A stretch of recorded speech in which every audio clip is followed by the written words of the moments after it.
Salve galera, passando aqui rápido para deixar um recadinho a respeito da nossa loja. É uma loja de capa de celulares personalizadas, as melhores capas de celulares do universo gangster estão aqui e você que gosta desse tipo de conteúdo já dá um pulo no site para conhecer todas as nossas diversas capas que temos. A gente atende diversos modelos de celulares e também temos um preço único de R$ 39,90, então não perca tempo e já garanta a sua capa personalizada. Enviamos para todo o Brasil, então já garanta a sua. Salve família! Bem-vindos de volta ao meu canal. Hoje, estaremos mergulhando no obscuro e insano mundo da máfia. Preparem-se para uma imersão total, enquanto exploramos os bastidores e os chefões que dominam ou já dominaram as ruas e becos com mãos de ferro. Realmente será uma jornada eletrizante. Este vídeo vai nos levar a uma viagem pelas entranhas da máfia, onde o poder, os interesses pessoais e os negócios ilícitos colidem. Dos centros urbanos às sombras mais profundas, esses chefões estão há muito tempo moldando o cenário mafioso em 2024. Antes de nos aprofundarmos, não se esqueçam de deixar aquele like, se inscrever no canal e ativar as notificações para não perder nenhum detalhe dessa investigação exclusiva. E claro, compartilhem suas opiniões e experiências nos comentários abaixo. Quero ouvir o que vocês têm a dizer sobre esse mundo intrigante. Eu tô deixando meu Pix nos comentários fixados junto com o link do Apoia-se caso queiram contribuir com o meu trabalho. Então, quem são os mestres dos negócios ilícitos neste novo capítulo da máfia que ainda seguem vivos? Preparem-se para revelações chocantes e descobertas que vão agitar as estruturas do submundo mafioso. Sem mais delongas, vamos adentrar esse universo sombrio e desvendar quais chefões seguem vivos em 2024. Bora pro vídeo!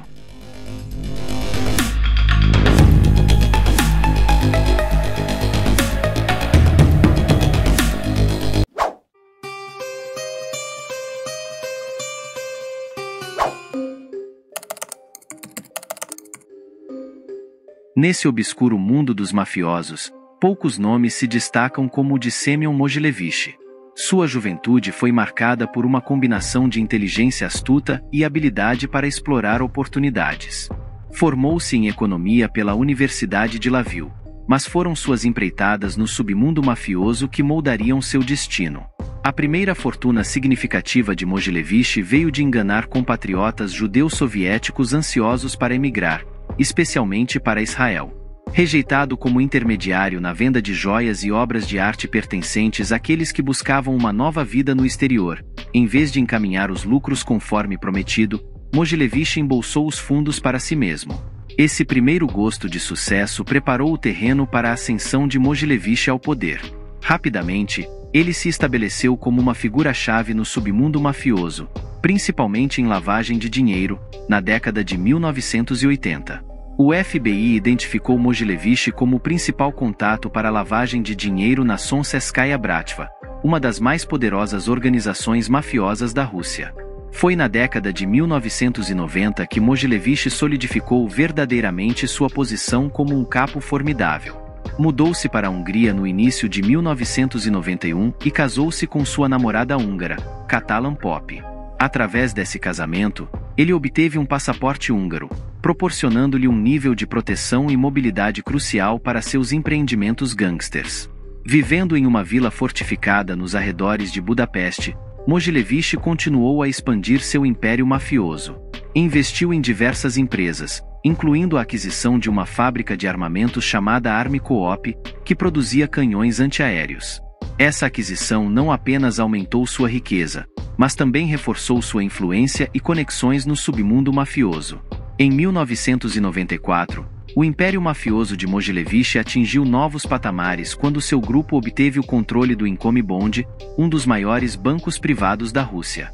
Esse acordo secreto com o presidente do banco, Vladimir Vinogradov, deu a Mogilevich acesso direto ao sistema financeiro mundial, permitindo-lhe lavar dinheiro em uma escala sem precedentes. Ao longo de sua ascensão ao poder, Mogilevich estabeleceu alianças com figuras políticas, solidificando ainda mais sua posição no submundo mafioso. Manteve laços estreitos com Yuri Lushol, ex-prefeito de Moscou, assim como Dmitro Firtas e Leonid Durkak, figuras influentes na Ucrânia. Essas conexões proporcionaram a Mogilevich proteção, acesso a recursos e um nível de impunidade que poucos gangsters poderiam sonhar. Aos 77 anos, Mogilevich continua a ser uma figura proeminente no mundo do submundo organizado. Seu império mafioso se estende por continentes, com conexões e operações em diversos países. Sua vasta rede de oficiais corruptos, políticos poderosos e indivíduos influentes permite que ele opere com impunidade e expanda suas atividades mafiosas.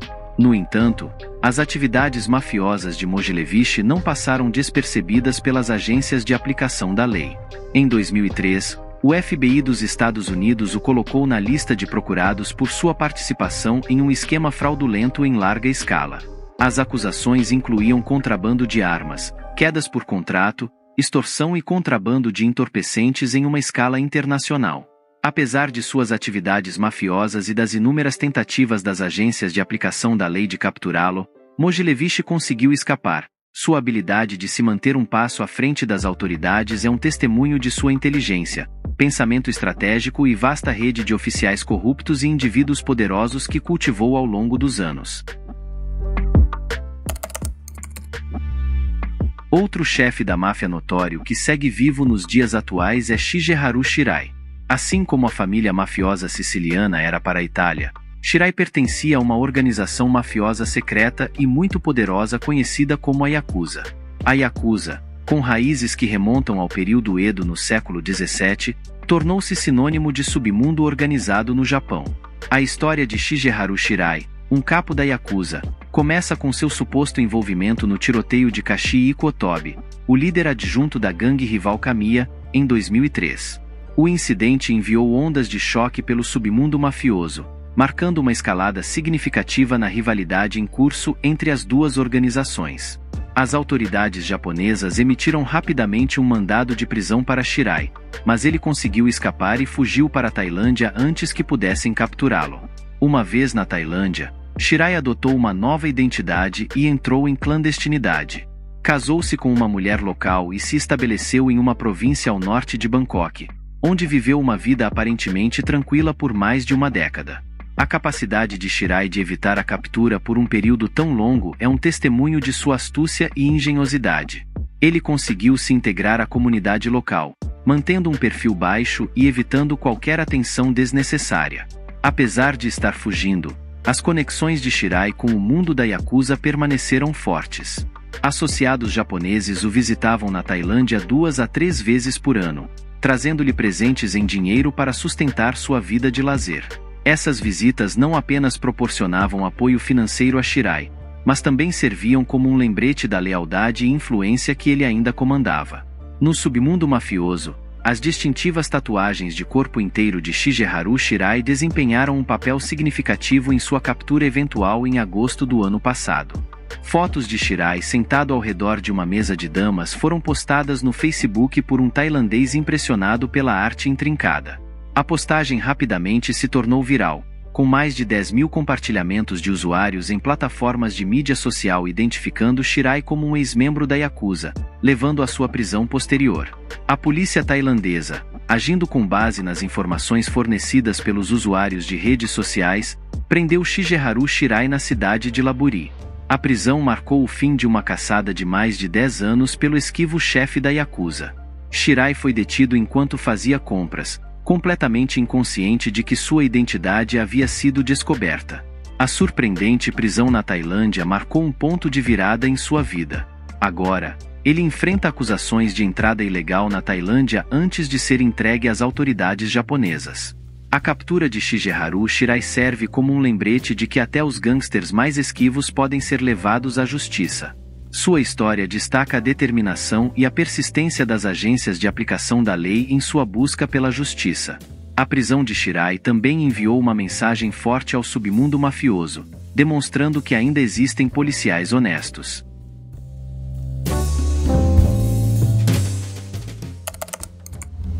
Nascido em 2 de novembro de 1935 no bairro difícil de Selden, Nova York, a jornada de Matthew Madonna no mundo do submundo organizado começou desde sua jovem idade.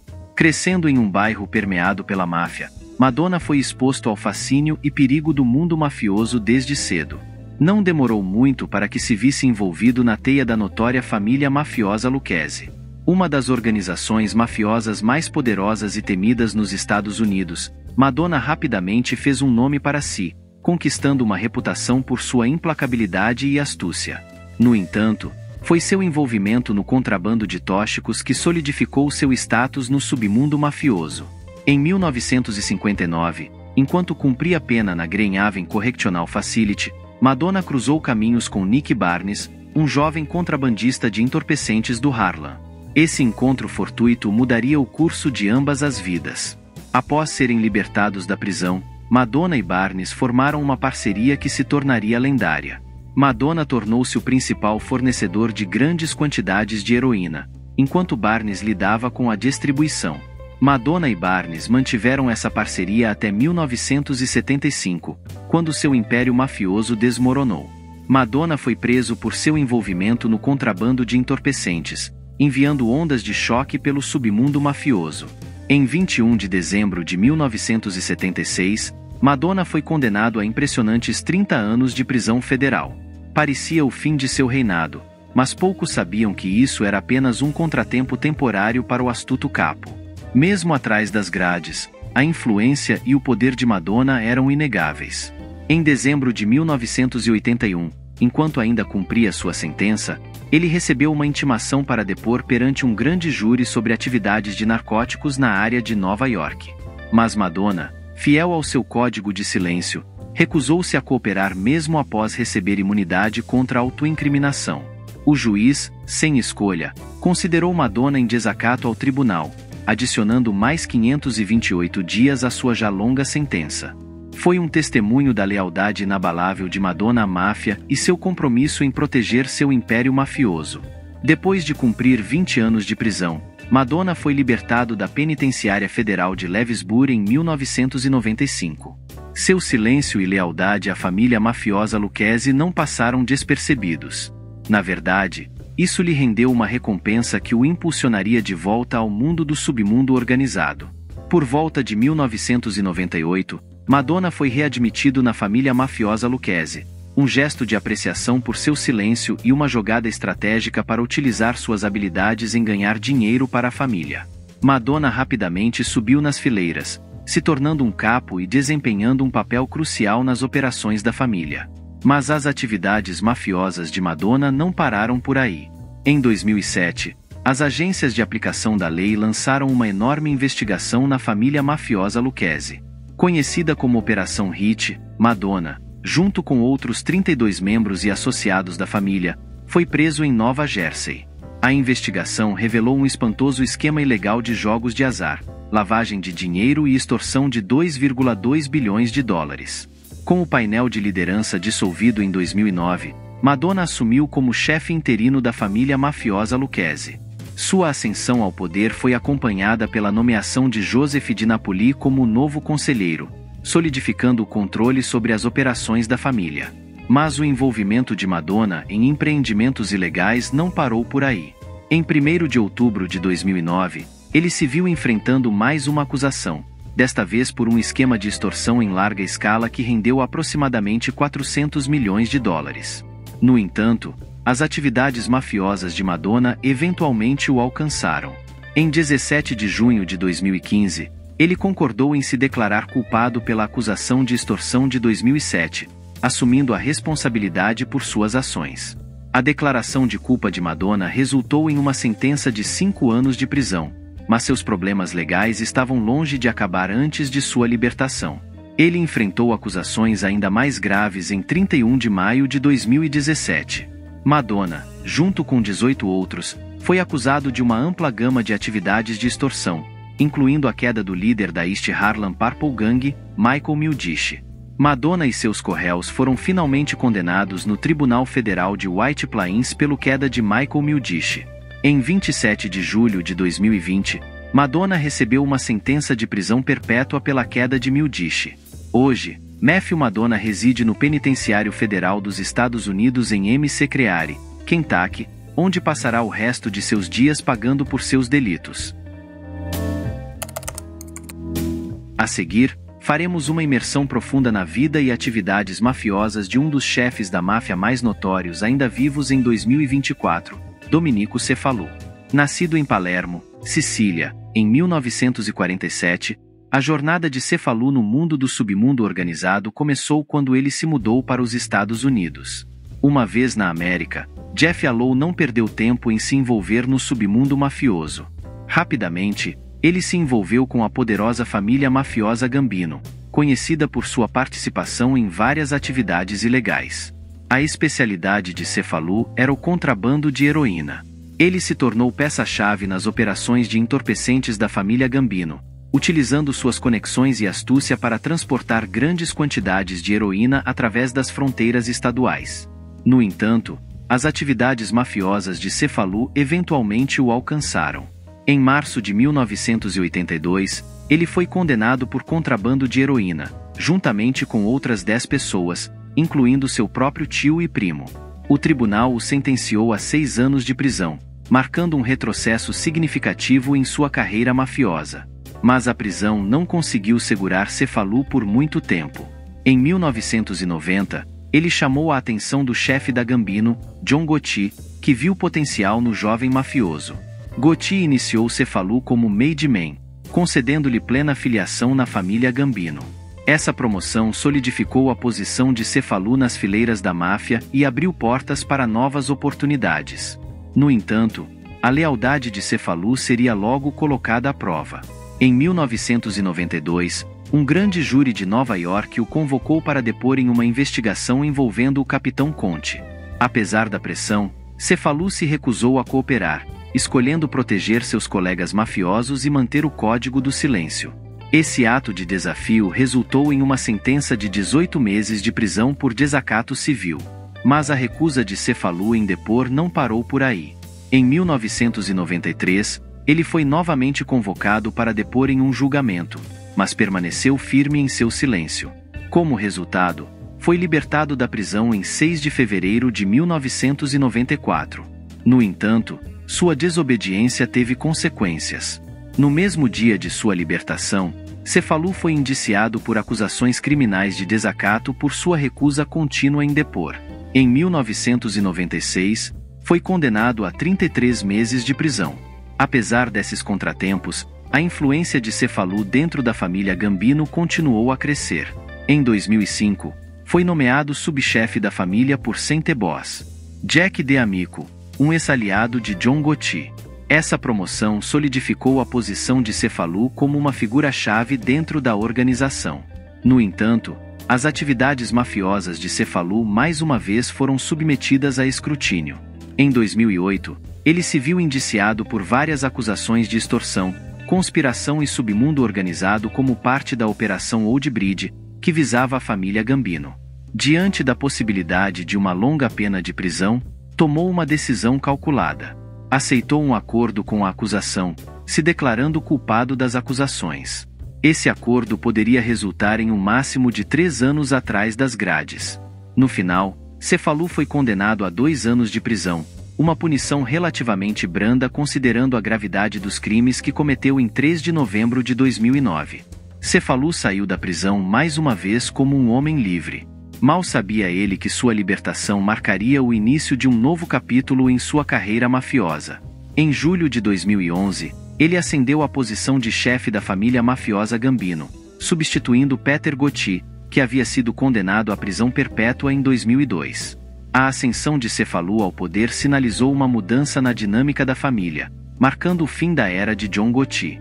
Desde seus humildes começos na Sicília até sua ascensão como um poderoso chefe da máfia na cidade de Nova York, a história de Cefalu é uma narrativa de resiliência, lealdade e determinação inabalável. Nas sombrias ruas da cidade de Nova York, onde sombras ocultam segredos e o poder é medido em sangue, um nome se destaca entre os demais. Libório Salvatore Bellomo, nascido em 8 de janeiro de 1957, viria a se tornar uma das figuras mais enigmáticas e controversas no mundo do submundo organizado. A entrada de Bellomo no submundo mafioso teve início no final da década de 1970, quando foi iniciado na família mafiosa Genovese, uma das notórias 5 famílias de Nova York. Seu pai era um soldado na mesma família e tinha laços estreitos com o infame Anthony Fat Tony Salerno. Desde o início, ficou claro que Bellomo possuía um talento natural para as artes sombrias do submundo organizado. Sua mente astuta e comportamento impiedoso rapidamente chamaram a atenção de seus superiores, impulsionando-o pelas fileiras da família Genovese. Em 1990, a paisagem mafiosa da cidade de Nova York foi abalada pela acusação de Vincent Tin Gigante, o chefe da família Genovese. Com o gigante fora de cena, Bellomo foi identificado como o chefe interino da família, uma posição que solidificaria seu poder e influência. No entanto, dentro do submundo mafioso, a ascensão de Bellomo ao topo não foi isenta de controvérsias. Em 11 de junho de 1996, ele se viu enfrentando uma série de acusações sob a lei de organizações corruptas e influenciadas pelo crime, RICO. As acusações incluíam as quedas dos mafiosos Ralph Di Simone e Antônio Di Lorenzo, além de extorsão e corrupção sindical. Os advogados de Bellomo negaram veementemente o envolvimento de seu cliente nas quedas, alegando que ele havia passado em 2 testes de polígrafo onde negou ter matado alguém. O caso tomou um rumo bizarro quando agentes do FBI rasparam a cabeça de Bellomo em busca de evidências de que ele havia usado lítio para enganar os detectores de mentiras. As autoridades estavam determinadas a derrubar o homem que acreditavam ser responsável pelas quedas em fevereiro de 1997. As acusações de queda contra Bellomo foram retiradas, e ele foi oferecido um acordo judicial. Os promotores lhe deram a oportunidade de se declarar culpado de extorsão de propinas de um sindicato de construção e uma empresa de coleta de lixo. Bellomo aceitou o acordo, evitando um julgamento prolongado, e foi condenado a 10 anos de prisão. Bellomo enfrentou novos problemas legais em 13 de julho de 2001. Ele foi acusado de lavagem de dinheiro relacionada às atividades da família Genovese no ramo marítimo e controle da International Longshoremen's Association, ILA. As autoridades acusaram Bellomo de esconder dinheiro roubado da conta do fundo de pensão dos membros da ILA entre 1996 e 1997. Apesar desses desafios, Bellomo permaneceu uma força formidável. Dentro da família Genovese, sua influência se estendia além de sua cela de prisão, e ele continuou sendo consultado e tomando decisões sobre as atividades mafiosas da família. Finalmente, em 1º de dezembro de 2008, após cumprir sua sentença, Bellomo foi libertado da prisão. Seu retorno às ruas de Nova York marcou um novo capítulo em sua carreira mafiosa, enquanto buscava recuperar sua posição de poder. Dentro da família Genovese hoje, Libório Salvatore Bellomo é um dos chefes da máfia mais antigos ainda vivos em 2024. Agora, vamos explorar mais uma intrigante vida de um dos mais notórios chefes do submundo das antigas, Michael "O Nariz" Mancuso. Nascido em 18 de julho de 1955 no coração da cidade de Nova York, a jornada de Mancuso no mundo do submundo organizado começou muito antes de se tornar o chefe da família mafiosa Bonanno durante o início da década de 1980. Nessa época, Mancuso se viu afiliado à infame Gangue Roxa do Harlem, um grupo conhecido por suas táticas impiedosas e envolvimento em diversas atividades mafiosas. Foi durante esse período que Mancuso aprimorou suas habilidades e conquistou uma reputação por sua astúcia e perspicácia. No entanto, só em agosto de 1984 o nome de Mancuso seria manchete por um ato hediondo que chocou toda a cidade. Em um acesso de raiva, ele atirou fatalmente em sua esposa Evelina, deixando seu corpo sem vida em um banco em frente ao Hospital Jacobi, no Bronx. Esse ato insano mancharia para sempre o passado de Mancuso e o assombraria ao longo de sua carreira mafiosa. As ações de Mancuso não ficaram impunes. Ele se declarou culpado pelo homicídio culposo de sua esposa e recebeu uma sentença de 10 anos de prisão em 2004, ainda cumprindo sua pena. Isso chamou a atenção do chefe interino Vincent Baciano, que reconheceu sua lealdade e o promoveu à posição de subchefe interino. Em novembro de 2004, Baciano foi preso, deixando um vácuo de poder dentro da família. Aproveitando a oportunidade, Mancuso assumiu e tornou-se o chefe interino da família mafiosa Bonanno. Essa jogada não foi isenta de desafios, já que facções rivais dentro da família questionavam a autoridade e legitimidade de Mancuso.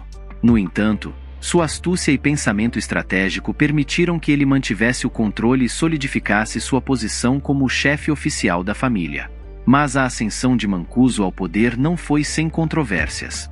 Em maio de 2005, Joseph Messino, ex-chefe da família que virou informante, implicou Mancuso na queda de Garlando Ciociosia em 1999. Essa revelação enviou ondas de choque pelo submundo do crime e colocou em risco a posição de Mancuso como chefe.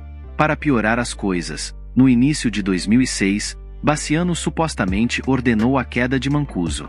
A tensão dentro da família atingiu o ápice, e as ruas de Nova York estavam tensas enquanto a luta pelo poder se desenrolava a portas fechadas. Em 16 de fevereiro de 2006, o mundo de Mancuso desabou quando ele foi preso em Las Vegas por ordenar a queda do associado Randolph Pizzolo no tribunal. Mancuso se declarou culpado pela queda de Pizzolo.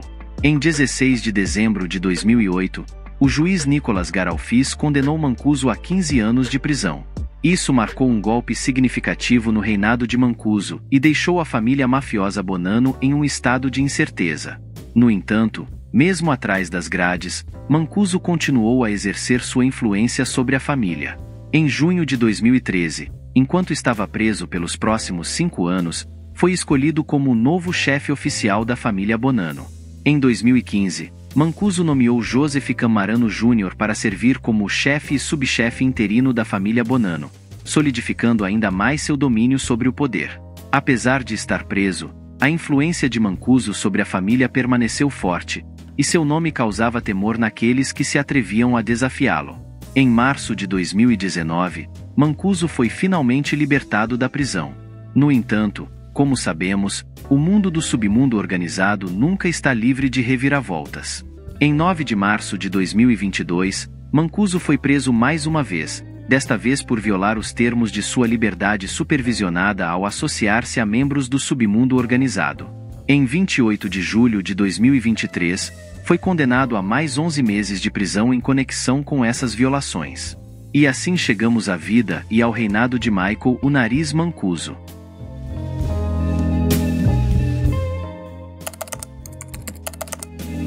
Nas sombras sombrias do submundo organizado, um nome se destaca entre os demais: Vittorio Little V. Camuso. Este mafioso americano, outrora chefe da notória família mafiosa Lucchese, deixou uma marca indelével na história da máfia americana. Atualmente cumprindo uma sentença de prisão perpétua por acusações de queda e extorsão, o reinado de Amuso foi conhecido como um dos períodos mais insanos da história da máfia.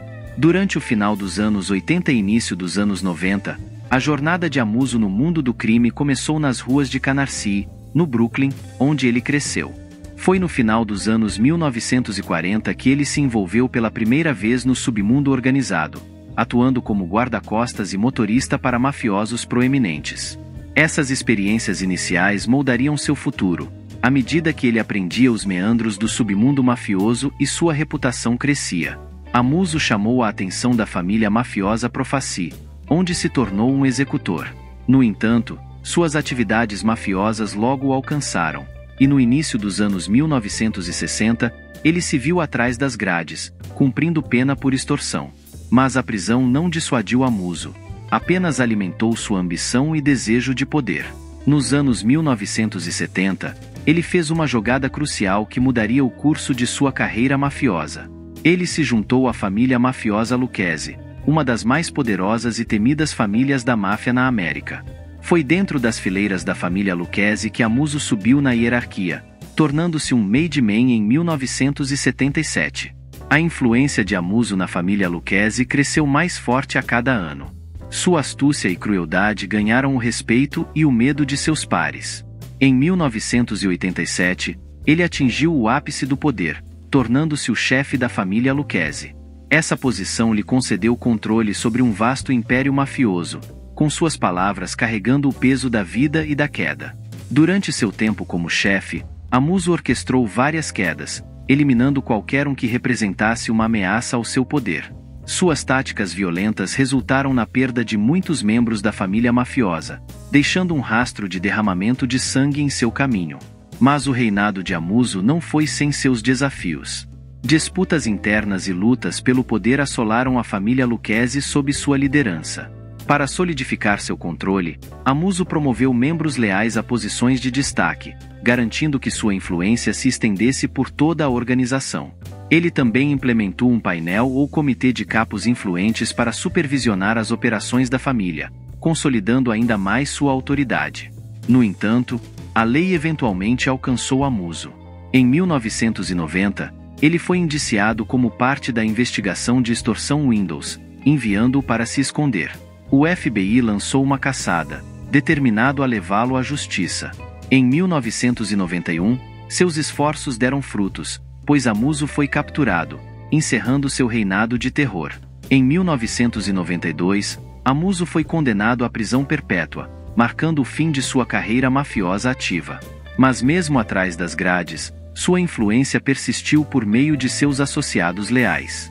Ele continuou a exercer controle sobre a família Lucchese, garantindo seu legado.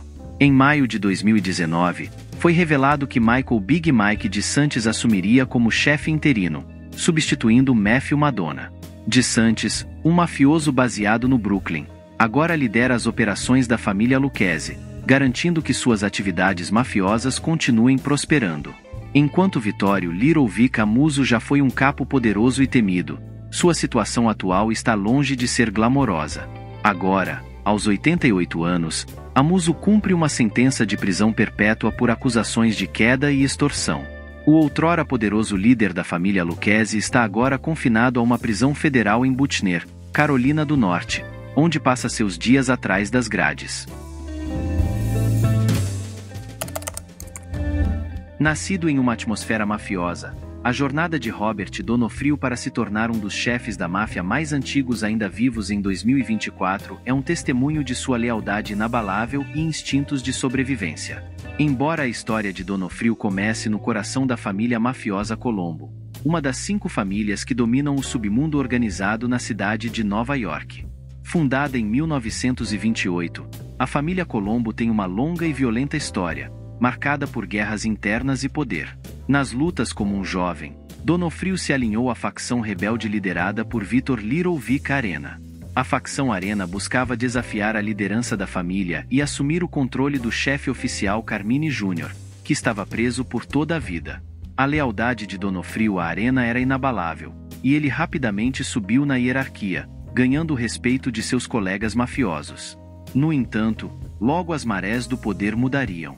Em 1991, Donofrio tomou uma decisão fatídica que mudaria para sempre o curso de sua vida. Ele trocou de lado e se uniu aos leais a Andrew Mus Russo e Carmine Persico. A guerra da família Colombo foi um conflito insano e mortal, com vidas penduradas na balança. Donofrio se encontrou no caos, lutando ao lado dos leais a Russo e Persico. Sua lealdade e dedicação à causa não passaram despercebidas, e ele rapidamente se tornou um membro confiável da facção Persico. Durante a guerra, Donofrio esteve envolvido em vários planos para eliminar mafiosos rivais, incluindo William Wild Bill Cutolo, um membro de alto escalão da facção Arena. Esses planos foram meticulosamente planejados, com Donofrio desempenhando um papel crucial na proteção dos atiradores e garantindo o sucesso dos acertos. No entanto, apesar de seus melhores esforços, Donofrio e seus comparsas não conseguiram realizar essas quedas com sucesso. A guerra finalmente chegou ao fim em 1993, com Carmine Persico emergindo como o vencedor. A lealdade e os instintos de sobrevivência de Donofrio valeram a pena, e ele se viu em uma posição de poder dentro da família. Sua reputação como mafioso habilidoso e dedicado lhe rendeu o respeito tanto das facções Russo quanto Persico, consolidando seu lugar como uma das figuras-chave na família mafiosa Colombo. Após a guerra, Donofrio concentrou-se em reconstruir e fortalecer as operações da família. Ele silenciosamente se estabeleceu em um negócio de produtos, usando suas conexões e conhecimento do submundo mafioso para expandir sua influência. Apesar da constante vigilância das autoridades, Donofrio conseguiu evitar problemas legais. Isso é um testemunho de sua capacidade de navegar pelo perigoso mundo do submundo organizado em 2024. E Donofrio se destaca como um dos chefes da máfia mais antigos ainda vivos, uma prova de sua resiliência e instintos de sobrevivência. Sua ascensão ao poder dentro da família mafiosa Colombo reflete sua lealdade inabalável e dedicação ao código da máfia. Enquanto a família enfrenta novos desafios e lutas pelo poder, a experiência e liderança de Donofrio serão cruciais para manter sua posição no submundo mafioso. Conforme chegamos ao fim deste vídeo, fica evidente que o impacto desses chefes do crime se estende além do submundo organizado tradicional. Por fim, sua capacidade de navegar pela complexa teia de corrupção e manter seu poder destaca os desafios enfrentados pelas agências de aplicação da lei no combate ao submundo organizado.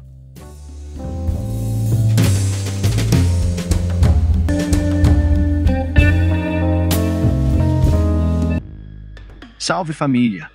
Sejam todos muito bem-vindos a mais uma incrível jornada no canal. Hoje, mergulharemos nas sombras do submundo, explorando a vida fascinante de um dos mais notórios e enigmáticos personagens da máfia, Giuseppe Morello, o mestre estrategista por trás de uma era repleta de segredos e intrigas. Giuseppe, nascido em 2 de maio de 1867, na pequena cidade de Corleone, Sicília, viu-se destinado a trilhar um caminho que o levaria a se tornar o pioneiro da máfia nos Estados Unidos. Desde jovem, seus olhos brilhavam com ambição, mas as ruas sinuosas da Sicília só eram um treino para os labirintos do submundo que ele viria a enfrentar. Emigrando para Nova York no final do século XIX, Morello rapidamente percebeu as oportunidades que a América oferecia aos que sabiam explorar seus segredos mais sombrios. Fundador do temível Grupo de Morello, uma mistura de sicilianos e irlandeses, ele se destacou como o arquiteto por trás de uma rede criminosa que desafiou as estruturas da sociedade. Mas a ascensão de Giuseppe Morello não foi sem obstáculos. Confrontos com o serviço secreto, condenações e uma trágica reviravolta marcaram sua trajetória. Com seu retorno triunfante às ruas de Nova York após cumprir pena, ele se viu diante de uma cidade transformada, uma competição acirrada e uma nova era com a lei seca. No entanto, a vida de Morello estava prestes a tomar um rumo fatal. Envolvimento em uma guerra entre facções sicilianas lideradas por Salvatore Maranzano acabaria por selar seu destino.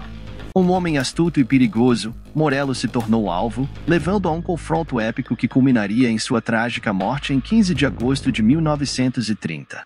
Preparem-se para uma narrativa eletrizante, repleta de traições, reviravoltas e o legado duradouro de Giuseppe Morello no submundo. Se você é fascinado pela história obscura e intrigante da máfia estadunidense, este vídeo é para você.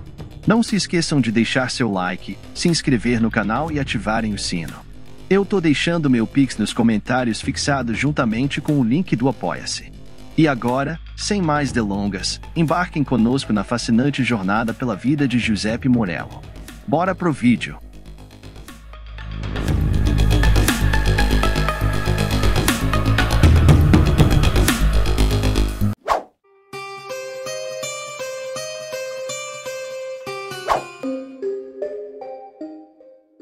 Giuseppe Morello nasceu em Corleone, Sicília, em 2 de maio de 1867. Sua mãe se casou novamente após ficar viúva, com um homem chamado Bernardo Terranova, que era membro da máfia siciliana em Corleone. Isso o introduziu aos caminhos da máfia desde muito jovem. Mais tarde, Giuseppe emigrou para os Estados Unidos, buscando uma vida melhor, fugindo da miséria na Sicília. Ao deixar sua terra natal, ele era suspeito de uma queda em Corleone e também estava envolvido em um esquema de falsificação de dinheiro, descoberto mesmo quando o governo italiano levou o caso aos tribunais, condenando-o por falsificação. Ao chegar à América do Norte, Giuseppe deixou para trás uma sentença de 6 anos por falsificação, mas conseguiu evitá-la a tempo com sua chegada. Nos Estados Unidos, bastava não participar de atividades criminosas por 3 anos para ter seu histórico limpo, e foi exatamente o que ele fez, vivendo com sua família como gesseiros por 3 anos, além de trabalhar temporariamente no Texas como parceiros de algodão. Ele tentou diferentes empreendimentos até adquirir uma taverna em Manhattan, que se tornaria o local de encontro para os membros de sua gangue. Em 1890, Morello, conhecido como a Mão de Garra devido a um defeito físico em sua mão direita, fundou a gangue da Rua 107, que mais tarde evoluiria para se tornar a família criminosa Morello. Sem ação violenta, Giuseppe se sentia desconfortável, então, em 1893, com sua gangue na cidade de Nova York, ele se envolveu em atividades criminosas, focando na extorsão de comerciantes e rapto de outros imigrantes. Eles controlavam a loteria italiana, concentrando-se principalmente na pequena Itália e no leste de Harlem, aproveitando a falta de interesse policial nessas áreas. Além de entrar no lucrativo negócio de extorsão de italianos ricos, Morello voltou ao mundo da falsificação de dinheiro com seus meio-irmãos, os Terranova. Ele apoiou sua rede de falsificação em outros sicilianos, como Inácio Lupo, o Lobo, que organizou as primeiras atividades de lavagem de dinheiro do grupo. Os bilhetes falsos eram imitações toscas de notas de $5, enganando pequenos comerciantes como açougueiros, pescadores e noturnos, que não costumavam verificar a textura do dinheiro. Assim, esse modelo anterior construiu seu império baseado em sua forma impiedosa de ordenar a morte de qualquer um que desafiasse o grupo, sendo responsável por mais de 60 quedas em um período de 10 anos. Esta família frequentemente utilizava o método conhecido como queda do barril, onde os corpos eram colocados em grandes barris de madeira e lançados ao mar ou deixados em alguma rua aleatória. Em uma das poucas fotos registradas de Morello, ele aparece com uma jaqueta simples, um lenço quadriculado e uma aparência rústica de imigrante recém-chegado a Nova York. Essa imagem contrasta fortemente com o estereótipo mafioso de terno impecável e camisa de colarinho proeminente. No entanto, o que Morello tinha era a consagração como o pai da primeira família da Cosa Nostra nos Estados Unidos. Embora a presença da máfia na América do Norte possa ser documentada muitos anos antes da chegada de nosso protagonista a esse país, foi com a atuação de seu grupo de criminosos que se viu um nível de profissionalização e estrutura inéditos na família siciliana da Cosa Nostra. O dinheiro que ganhavam ilegalmente era posteriormente legitimado em negócios legais, como lojas ou restaurantes de propriedade familiar, tornando-se a primeira organização a realizar esse tipo de lavagem de dinheiro.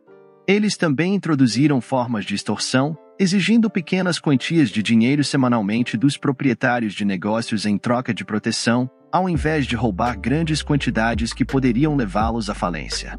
A banda era composta exclusivamente por sicilianos, desde soldados até capos, e seus contatos se estendiam da Europa até Los Angeles, crescendo economicamente ano após ano. Isso levou Morello ao título de capo dei capi da respeitável sociedade, embora esse cargo fosse mais simbólico do que efetivo, já que a máfia americana ainda era apenas um conjunto de gangues espalhadas por uma dezena de cidades, à sombra de outros grupos criminosos mais tradicionais. Apesar disso, o título conferia a Giuseppe o reconhecimento para atuar ocasionalmente como árbitro e conselheiro em todos os assuntos relacionados ao crime ítalo-americano. Tudo ia bem para Morello e seu grupo criminoso, até que a acumulação de cadáveres chamou a atenção da polícia, manchando de sangue toda a rede de negócios fraudulentos. Uma das quedas mais notórias foi o de Benedetto Madonia, um membro da gangue que foi vorazmente dado de baixa em 14 de abril de 1903, após desafiar a autoridade do chefe. O corpo de Madonia foi encontrado dentro de um barril por uma mulher de limpeza em um dos bairros mais pobres de Nova York na época. Sem conhecer a identidade da vítima, a polícia de Nova York levou semanas para juntar as peças e seguir o rastro. Hasta Giuseppe, um investigador do serviço secreto encarregado de combater a falsificação de dinheiro e proteger o presidente, conseguiu colocar em xeque toda a organização criminosa do nosso protagonista. As condenações resultaram na prisão de alguns membros menores da gangue. Esse caso colocou Morello no mapa dos grandes chefes do país. O grupo de Morello, composto principalmente por sicilianos, contava também com alguns irlandeses encarregados de passar notas falsas aos comerciantes. Quando esses irlandeses foram detidos, colaboraram com a polícia para evitar penas mais severas. Apesar de a maioria dos sicilianos permanecer em silêncio durante os interrogatórios, Giuseppe decidiu realizar uma pequena purga em sua organização e reestruturá-la para obter melhores resultados. Os membros da família Morello tornaram-se capitães sob seu comando, ganhando prestígio no submundo de Nova York, como Giuseppe Masseria e Salvatore de Aguilar.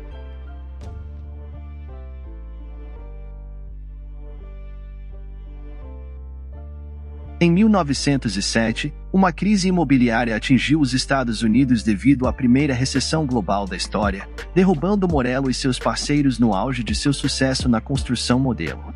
Ele teve que fugir da cidade temporariamente, dando um breve alívio aos seus temerosos credores. Durante esse período, ele retomou o lucrativo negócio de falsificação de dinheiro, agora com mais detalhes, permitindo que a gangue recuperasse toda sua força criminosa. No entanto, um cabo solto com origens calabresas trouxe a perdição para toda a estrutura mafiosa.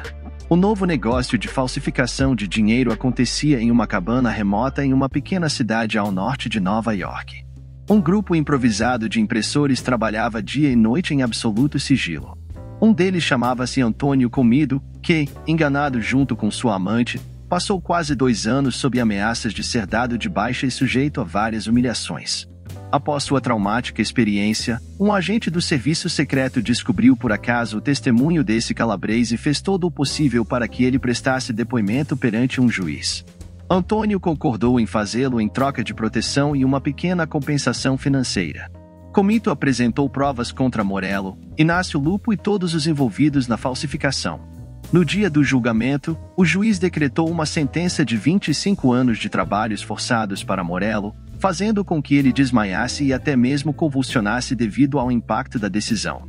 Por outro lado, Inácio Lupo, o sicário mais prolífico de Giuseppe, foi condenado a 30 anos de prisão, mas ele apenas soluçou até encharcar um lenço inteiro com suas lágrimas. Após passar 10 anos na prisão, Morello foi libertado e retornou às ruas de Nova York em 1920, descobrindo que tudo havia mudado. A competição entre as famílias era intensa, e os lucros gerados pela lei seca eram insignificantes em comparação com as cifras que Morello manejara em seus melhores anos. Nesse período, a família Moreno aliou-se a Joe Masseria, agora chamado de o chefe, na ausência de Giuseppe Masseria. Joe Masseria tornou-se um dos homens mais poderosos da máfia, protegendo alguns membros da antiga gangue de Morello. Sentindo que seu tempo de domínio havia passado, Morello percebeu o aumento do poder de Masseria e optou por se reconciliar, prosperando sob seu comando durante a época da Proibição. Vários anos depois, em 1930, uma facção siciliana liderada por Salvatore Maranzano estava se levantando para liderar o submundo de Nova York. Cansados do autoritarismo de Masseria e sua ganância, decidiram apoiar Maranzano, dando início à lendária Guerra de Castellammare. Durante essa guerra, reconhecendo a periculosidade de Morello, Maranzano tomou a decisão de tirá-lo do jogo como um dos primeiros passos para encerrar o conflito. Ele argumentava que, se quisessem vencer a guerra, precisavam capturar Morello antes que ele mudasse sua rotina diária, pois seria difícil encontrá-lo se continuasse se escondendo. Assim, antes que Morello tivesse a chance de alterar sua rotina, Maranzano enviou 3 sicários ao escritório de Giuseppe. Mantendo o coração do Harlem italiano, quando ele entreabriu a porta, os sicários perceberam que Morello estava acompanhado por outras 2 pessoas e preferiram não correr riscos, descarregando uma chuva de balas na sala. Diante disso, Morello conseguiu sair cambaleando gravemente ferido de seu escritório antes de receber 2 tiros a queima-roupa que encerraram sua vida.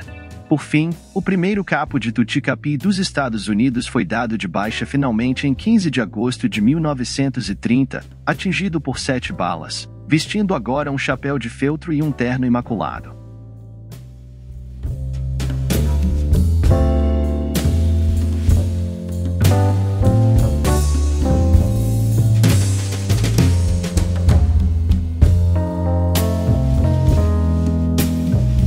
Salve família! Sejam todos muito bem-vindos a mais uma jornada fascinante, dessa vez pelo universo da ciência. Hoje, mergulharemos na vida extraordinária de um dos maiores cientistas do século XX, Robert Oppenheimer. Em tempos de desafios épicos e mudanças globais, um homem surgiu como arquiteto do impensável. Robert Oppenheimer, o cérebro por trás do Projeto Manhattan, que deu à luz à era nuclear. Mas quem era Oppenheimer além de sua ligação com a bomba atômica? Uma mente brilhante, sim, mas também um pensador profundo, um homem atormentado pelos frutos de suas próprias descobertas. Após testemunhar a devastação causada por suas criações, Oppenheimer transformou-se em um defensor apaixonado contra armas de destruição em massa. No entanto, suas convicções enfrentaram um mundo polarizado, levando-o a uma batalha pessoal e profissional que moldaria seu legado de maneiras inesperadas. O cientista renomado, porém controverso, não apenas desvendou os segredos do átomo, mas também navegou pelas águas turbulentas da política e da moralidade. Uma jornada que deixou marcas indeléveis na história. Hoje, vamos desvendar os mistérios por trás da mente genial de Oppenheimer. Sua busca pelo conhecimento, seus conflitos éticos e seu papel vital no avanço da ciência. Junte-se a nós nesta exploração única de um homem cujo impacto ressoa através das décadas. Mas antes deixe seu like, se inscreva e ative o sino, para ficar por dentro de todas as novidades do canal. Eu tô deixando meu Pix junto ao link do Apoia-se, caso vocês queiram contribuir com meu trabalho. Preparados para embarcar nesta viagem? Apertem os cintos, pois a história fascinante de Robert Oppenheimer está prestes a começar. Bora pro vídeo!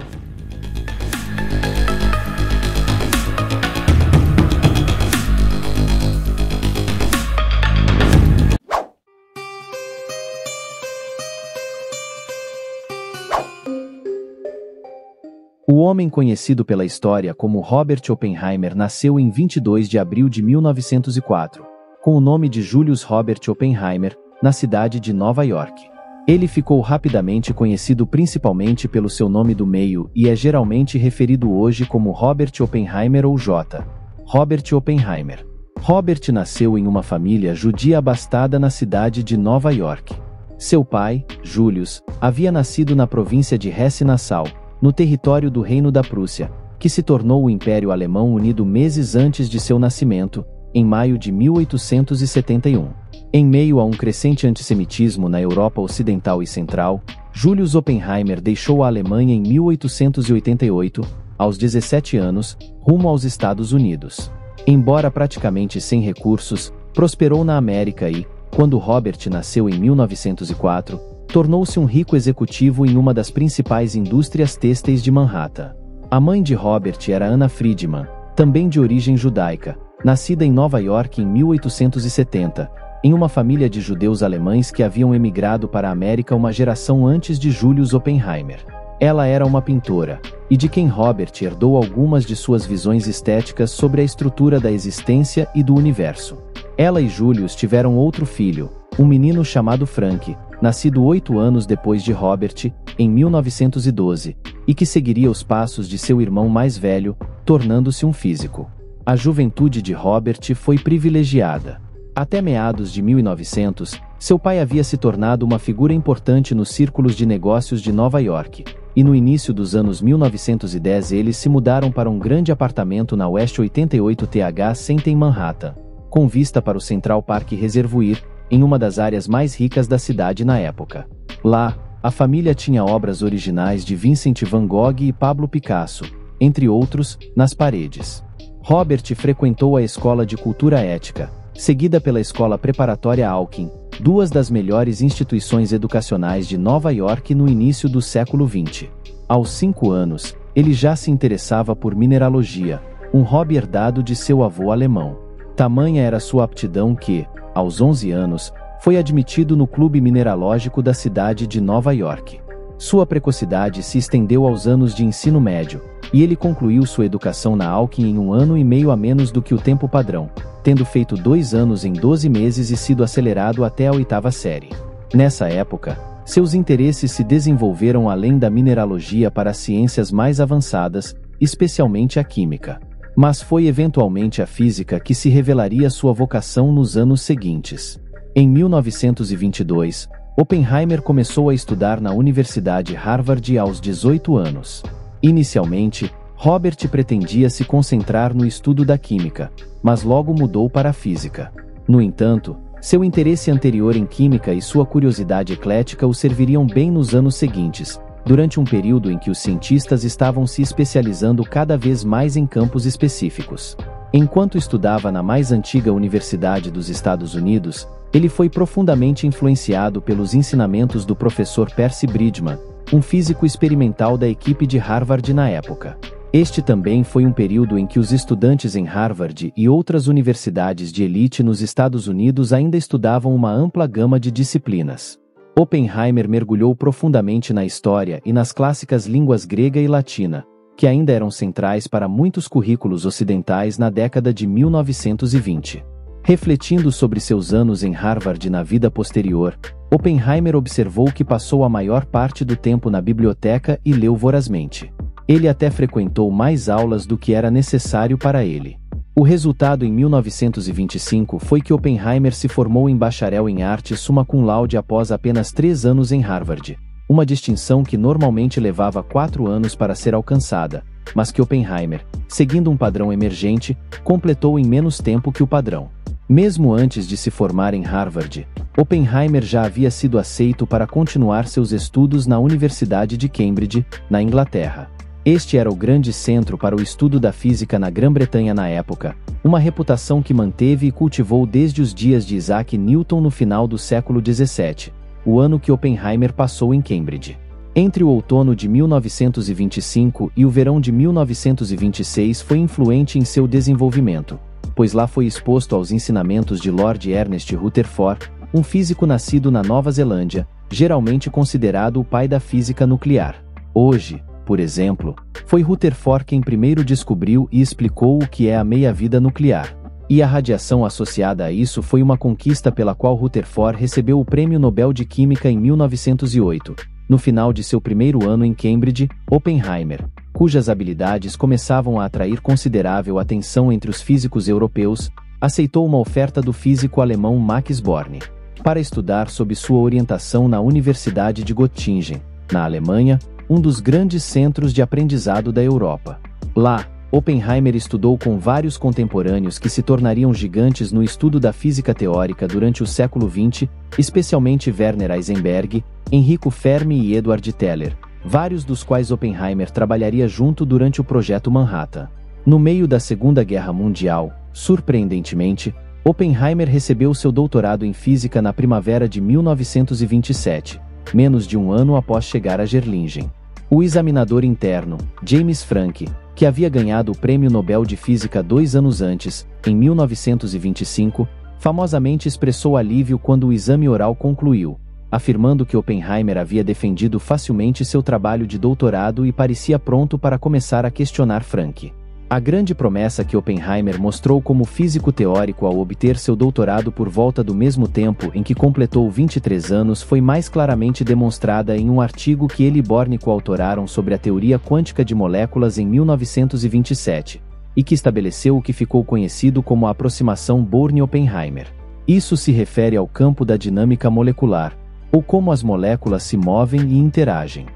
A aproximação que Born e Oppenheimer demonstraram mostrou que as funções de onda dos núcleos e elétrons dentro de uma molécula são diferentes, devido ao fato de que os núcleos são consideravelmente mais pesados que os elétrons.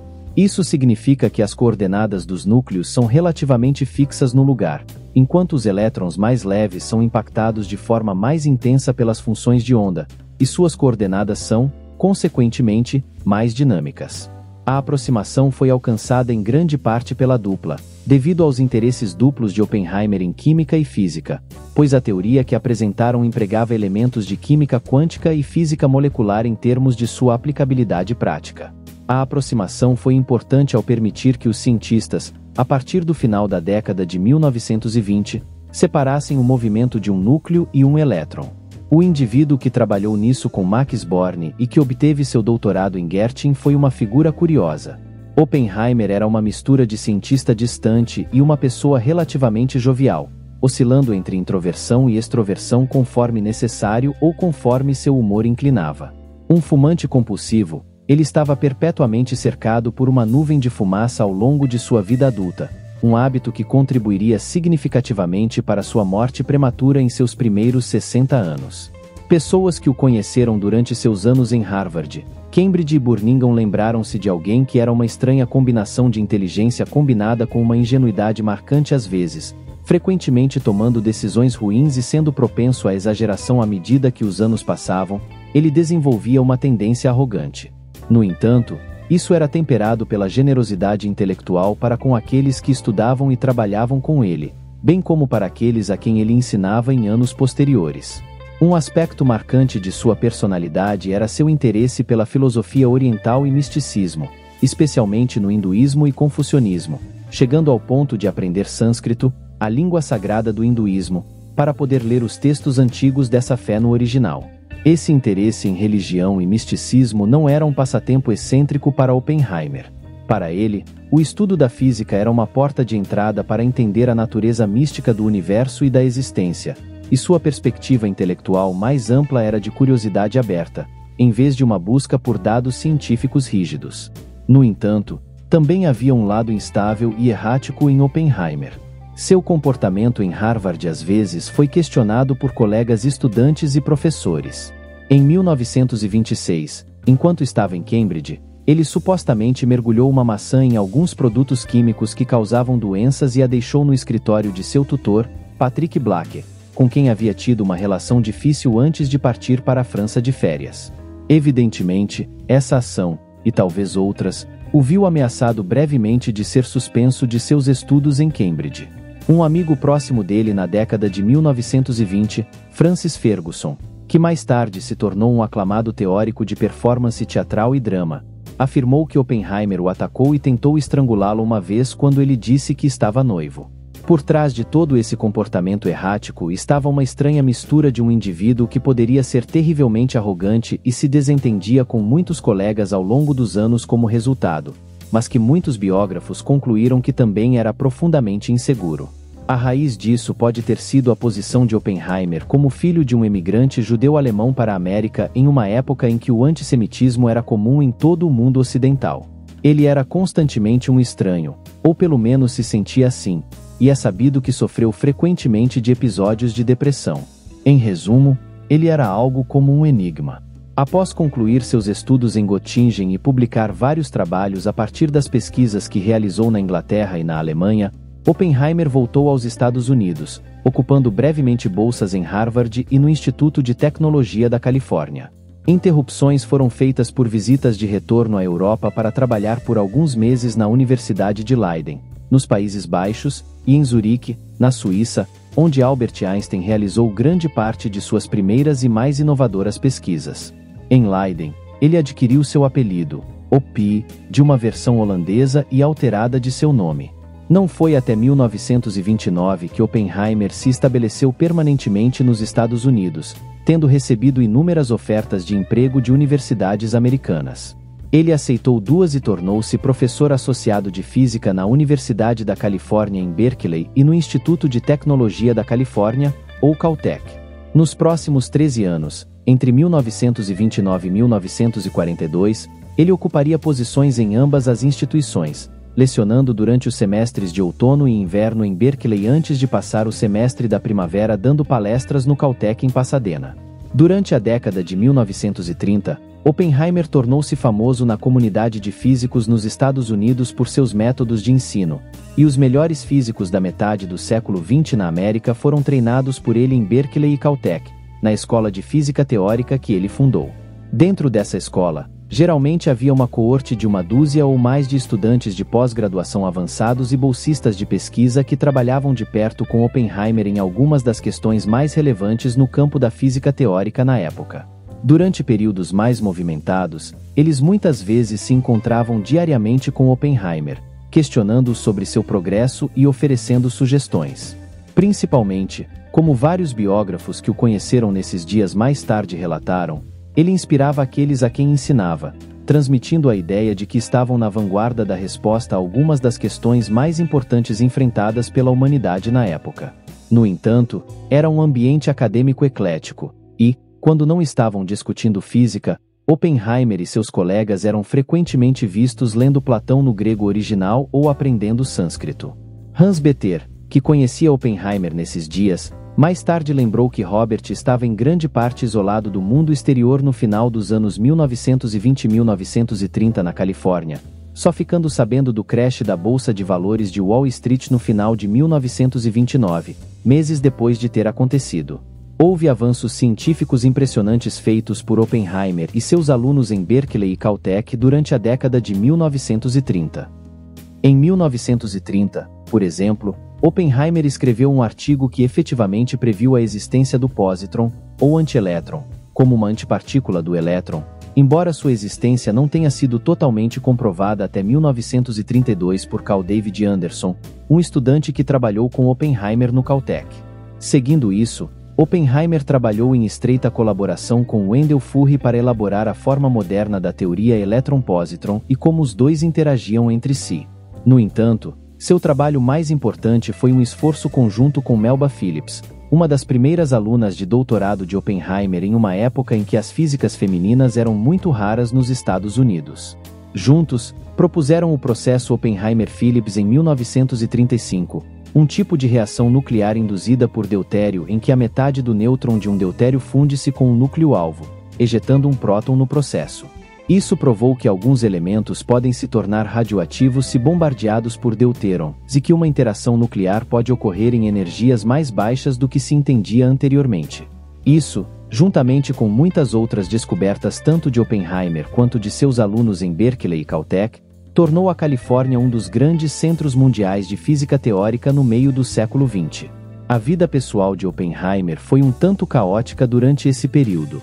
Ele foi diagnosticado com um caso leve de tuberculose no final dos anos 1920, mas qual condição? Ele buscou o ar seco do deserto no Arizona e no Novo México nos anos seguintes, acabando por comprar uma fazenda no Novo México. Na metade da década de 1930, ele iniciou um relacionamento com Jenny Tatlock, uma estudante de psiquiatria que era filha de John Strong Tatlock, um eminente estudioso de inglês antigo. Um especialista na vida e obras de Geoffrey Chaucer, 10 anos mais jovem que Robert. Jenny era uma jovem problemática com depressão severa e uma sexualidade conflituosa. Seu relacionamento foi tempestuoso, mas continuou até 1940, mesmo depois de Oppenheimer começar a se encontrar com Kitty Harrison, uma botânica e física no Caltech que eventualmente se divorciou de seu segundo marido, Stuart Harrison, em novembro de 1940 e se casou com Robert no dia seguinte. Permanece obscuro até hoje. Se Oppenheimer continuou a ver Tatlock periodicamente no início da década de 1940, antes dela tirar a própria vida em janeiro de 1944. Robert e Kitty posteriormente tiveram 2 filhos, um menino chamado Peter, nascido em maio de 1941, pois Kitty já estava grávida quando se casaram, e uma filha chamada Catherine. Após sua mãe, que nasceu em 1944. A vida de Oppenheimer, como a de praticamente todo indivíduo na Europa, norte da África, América do Norte e grande parte da Ásia, foi enormemente interrompida no outono de 1939 pelo início da Segunda Guerra Mundial. O conflito ocorreu como resultado direto da ascensão ao poder na Alemanha dos nazistas liderados por Adolf Hitler. No início de 1933, uma organização rapidamente antissemita, nacionalista e fascista, os nazistas, haviam estabelecido como seus objetivos esmagar o povo judeu na Alemanha e iniciar uma nova guerra na Europa para reverter os termos do Tratado de Versalhes, que havia encerrado a Primeira Guerra Mundial, e construir um novo Terceiro Reich alemão, ou império que dominaria o continente. Oppenheimer estava muito familiarizado com os nazistas como judeu, embora não observante. Ele se envolveu politicamente pela primeira vez em sua vida durante meados da década de 1930, quando começou a reservar 3% de seu salário para ajudar judeus alemães que estavam tentando fugir da Alemanha em meio às leis antijudaicas de Nuremberg, introduzidas a partir de 1934. As políticas antijudaicas dos nazistas se tornaram mais extremas a partir de 1936 e especialmente em 1938, à medida que a Alemanha começou a anexar estados vizinhos, primeiro a Áustria e depois a Tchecoslováquia, com a invasão da Polônia em setembro de 1939. Grã-Bretanha e França declararam guerra à Alemanha, mas a opinião pública nos Estados Unidos ainda não estava completamente a favor da intervenção em uma guerra considerada como europeia. Portanto, a América permaneceria oficialmente neutra nos 2 primeiros anos do conflito, embora a administração do presidente Franklin Delano Roosevelt estivesse fornecendo amplo apoio em forma de material de guerra para a Grã-Bretanha. Desde o início da guerra, a vida de Oppenheimer e seu lugar na história seriam mudados para sempre pelos eventos de dezembro de 1941. Naquela época, os Estados Unidos ainda permaneciam neutros na Segunda Guerra Mundial, apesar da situação desesperadora na Europa, com os nazistas conquistando a Polônia e o outono de 1939. Dinamarca e Noruega na primavera seguinte, e então os Países Baixos e a França no verão de 1940, com muitos outros estados como Itália, Hungria e Romênia aliados aos nazistas e invasões das colônias britânicas no norte da África e na Rússia a partir do verão de 1941 em diante, parecia que a Alemanha estava destinada a dominar a Europa. Foi nesse contexto que o Império do Japão, um estado ultranacionalista empenhado em criar um império asiático e do Pacífico, que já incluía a Coreia, Manchúria e grande parte do leste da China até o início da década de 1940, decidiu atacar preventivamente os Estados Unidos sem declarar guerra.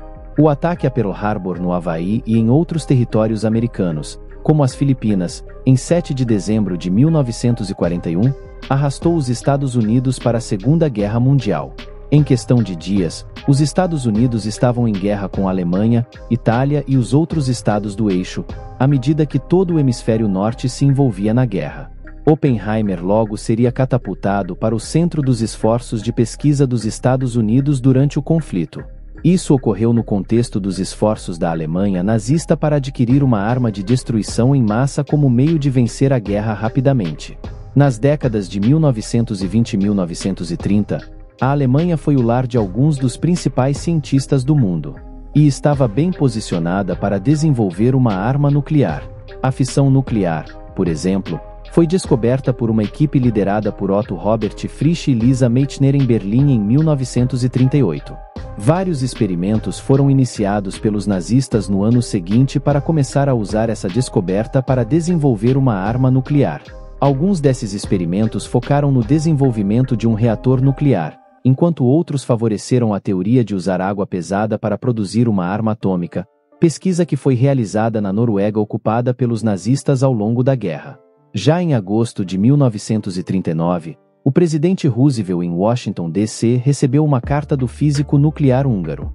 O Ocelot e Albert Einstein alertaram o governo dos Estados Unidos para a ameaça representada por esses experimentos nazistas.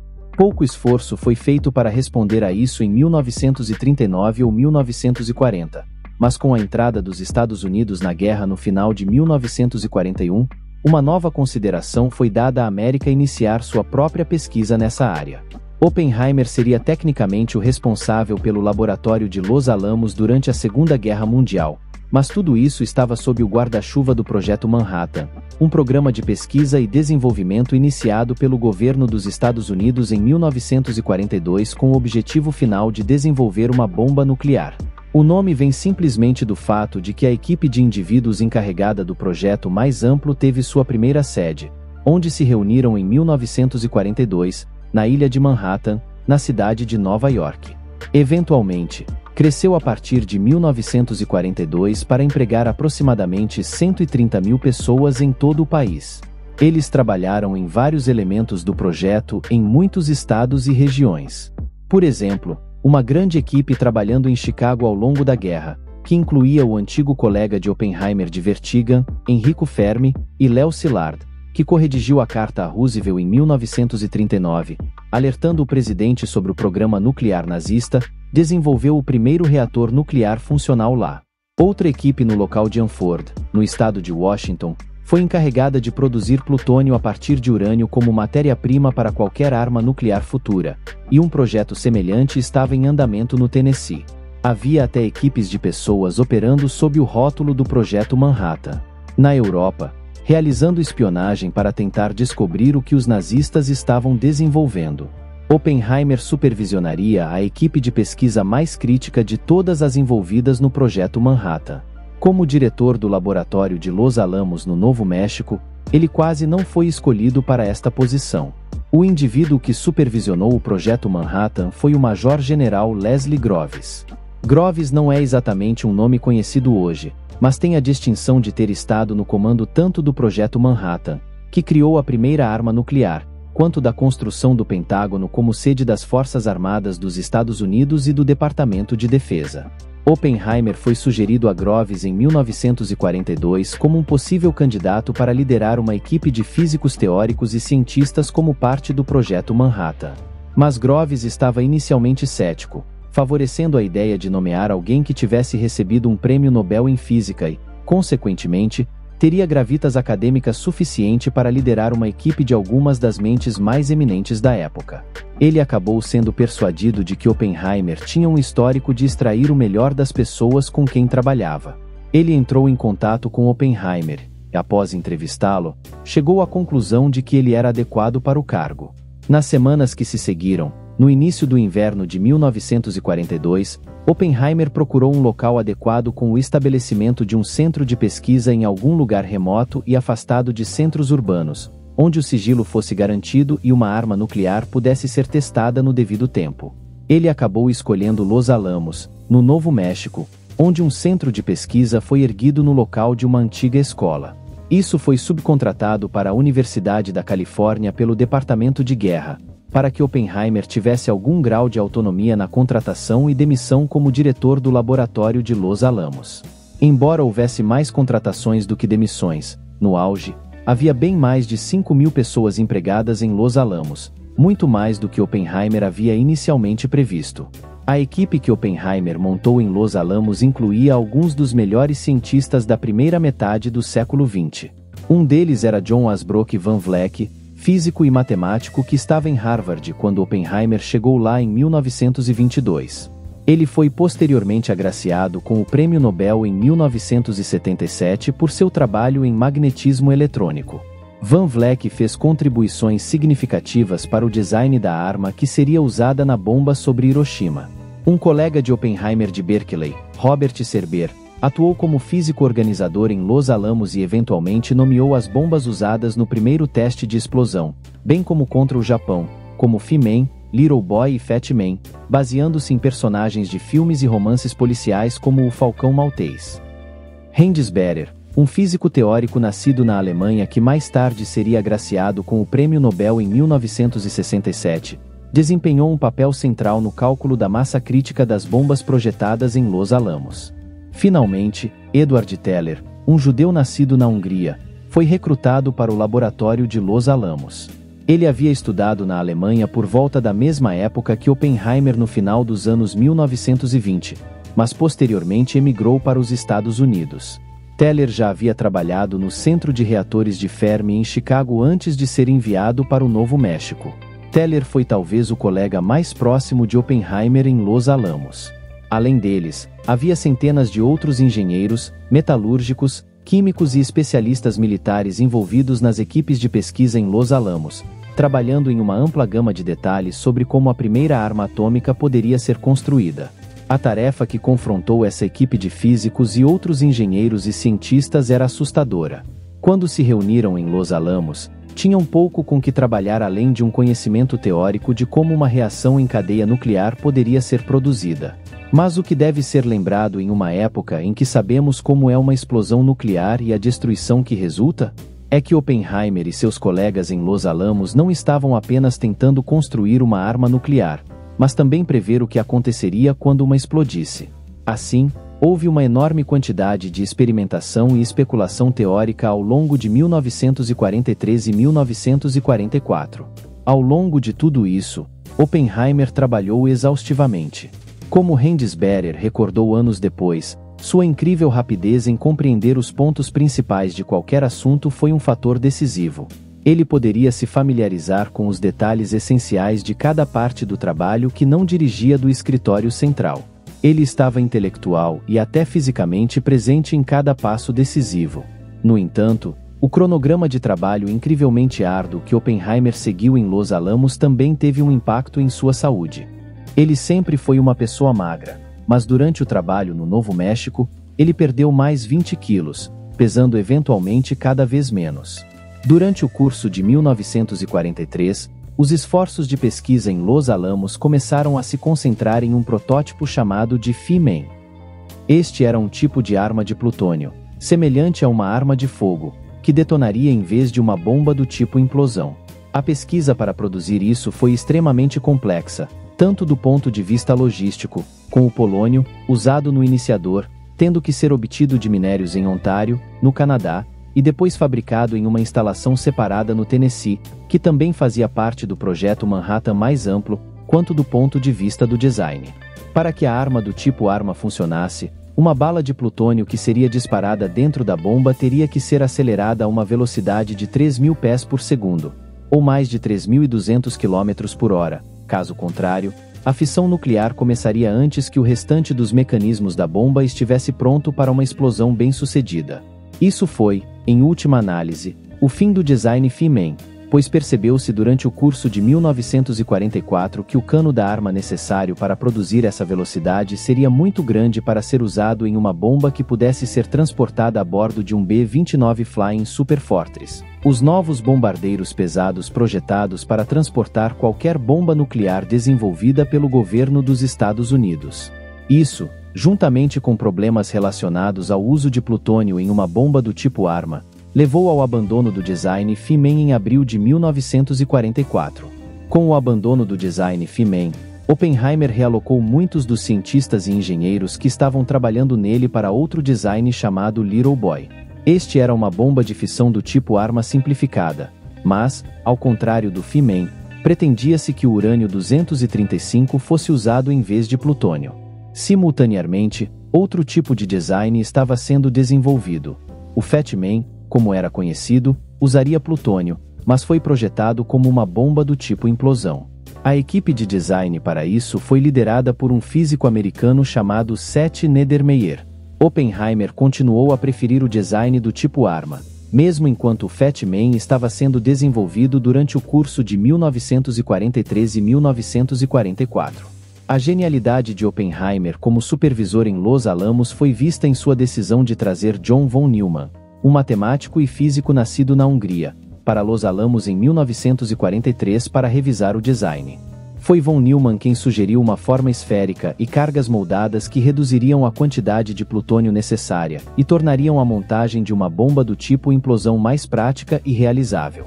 Ao longo dos próximos meses, os metalúrgicos em Los Alamos tiveram que tentar resolver o problema de como fundir plutônio em uma esfera, mas isso foi finalmente superado quando uma liga de plutônio-galho foi elaborada, sendo pressionada em esferas e revestida com níquel. O processo de design estava chegando ao fim. À medida que 1945 amanhecia em Los Alamos, as equipes de Oppenheimer estavam próximas de completar o design tanto do Little Boy quanto do Fat Man. Consequentemente, havia dois candidatos plausíveis para a construção bem-sucedida de uma arma nuclear.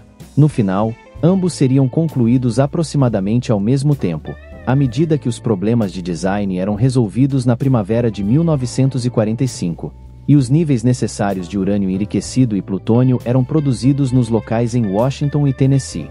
Estes eram empreendimentos enormes, dadas as tecnologias disponíveis para o Projeto Manhattan, pois era extremamente caro e demorado enriquecer essas substâncias para se tornarem físseis na década de 1940. Outros elementos que precisavam ser resolvidos eram principalmente problemas de engenharia. Por exemplo, a bomba Fat Man estava sendo montada usando uma enorme variedade de aproximadamente 1.500 parafusos em 1944, uma quantidade impraticável para desenvolver uma bomba funcional até ser concluída no início do verão de 1945. A equipe de Oppenheimer reduziu isso para apenas 90 parafusos. Outras questões técnicas diziam respeito à forma como a bomba desceria quando lançada de uma altura, e ao longo de 1944 e 1945, testes foram realizados para avaliar como uma bomba do tamanho e estrutura do Fat Man e Little Boy cairia pelo ar. Tudo isso se juntou durante a primavera de 1945, e até o meio do verão, Oppenheimer pôde comunicar ao chefe do Projeto Manhattan, o Major-General Leslie Groves, a notícia de que estavam prontos para realizar uma detonação de teste. O teste nuclear Trinity foi realizado no deserto de Hornado del Muerto, no Novo México, em 16 de julho de 1945. Apropriadamente, o nome do deserto, traduzido do espanhol, significa raiz do homem morto. Oppenheimer revelou em correspondência com Groves em 1962 que ele deu o codinome Trinity ao teste. Como ele estava lendo a poesia religiosa do poeta inglês do século XVII, John Donne, por volta do tempo em que pensou no nome. O dispositivo que seria usado durante o teste era uma bomba Fat Man, usando plutônio e do tipo implosão para os propósitos do teste. A bomba em questão foi batizada de Gadget. Para que o teste fosse realizado com segurança, foi escolhido um local extremamente remoto, quase inteiramente desabitado e isolado.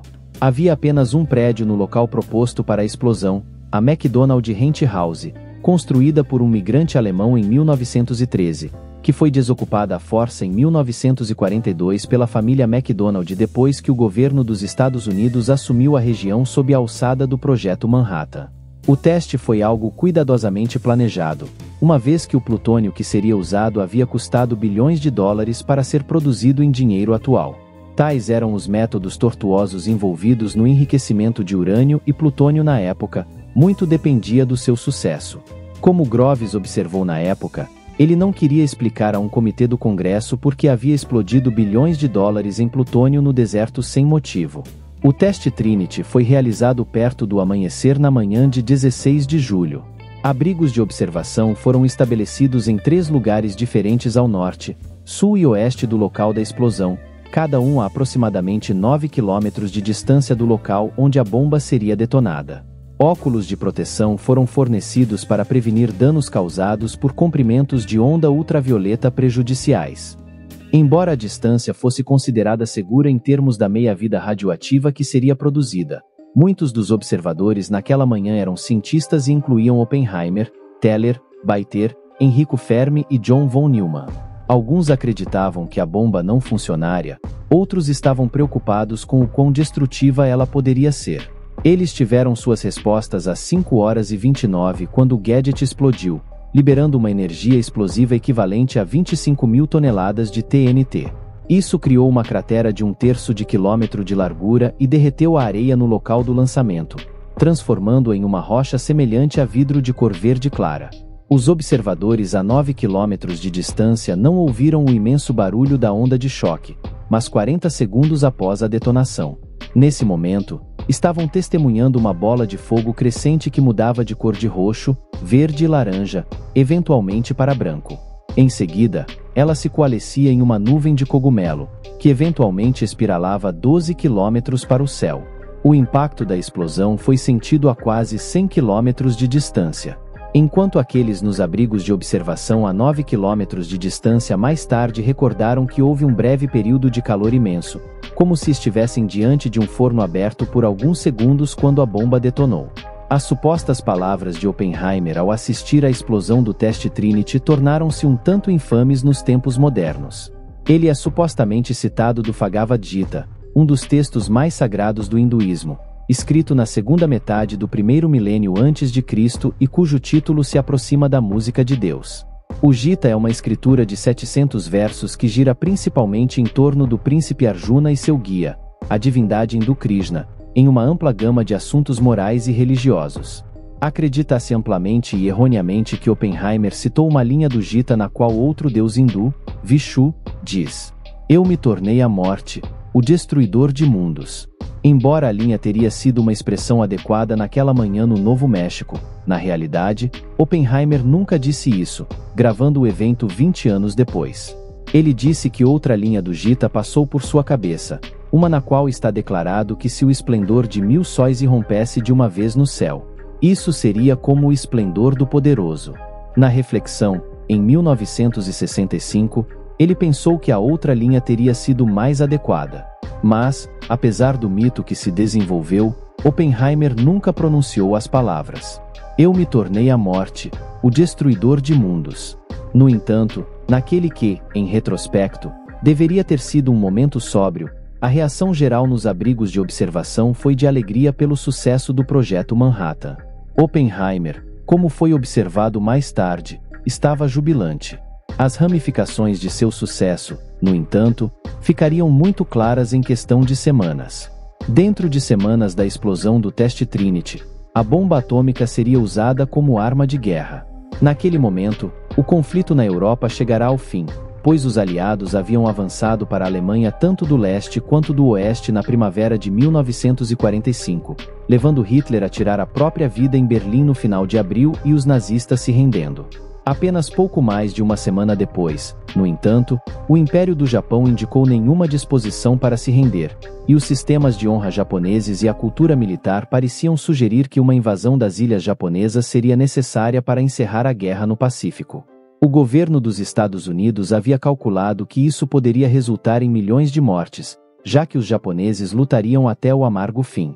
Consequentemente, a decisão foi rapidamente tomada de utilizar a nova bomba atômica como uma demonstração ao governo japonês da nova arma disponível à administração, que agora era liderada pelo presidente Harry Truman, que assumirá a Casa Branca após a morte do presidente Roosevelt no cargo em meados de abril de 1945.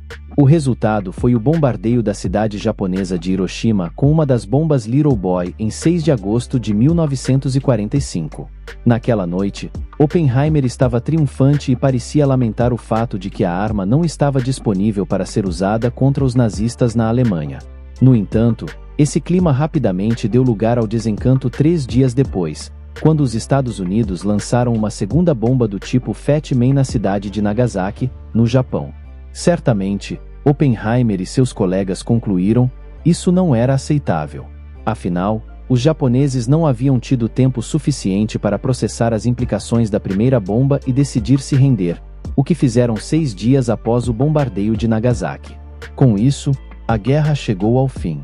Os bombardeios de Hiroshima e Nagasaki permanecem como as únicas 2 ocasiões na história mundial em que armas nucleares foram utilizadas em guerras.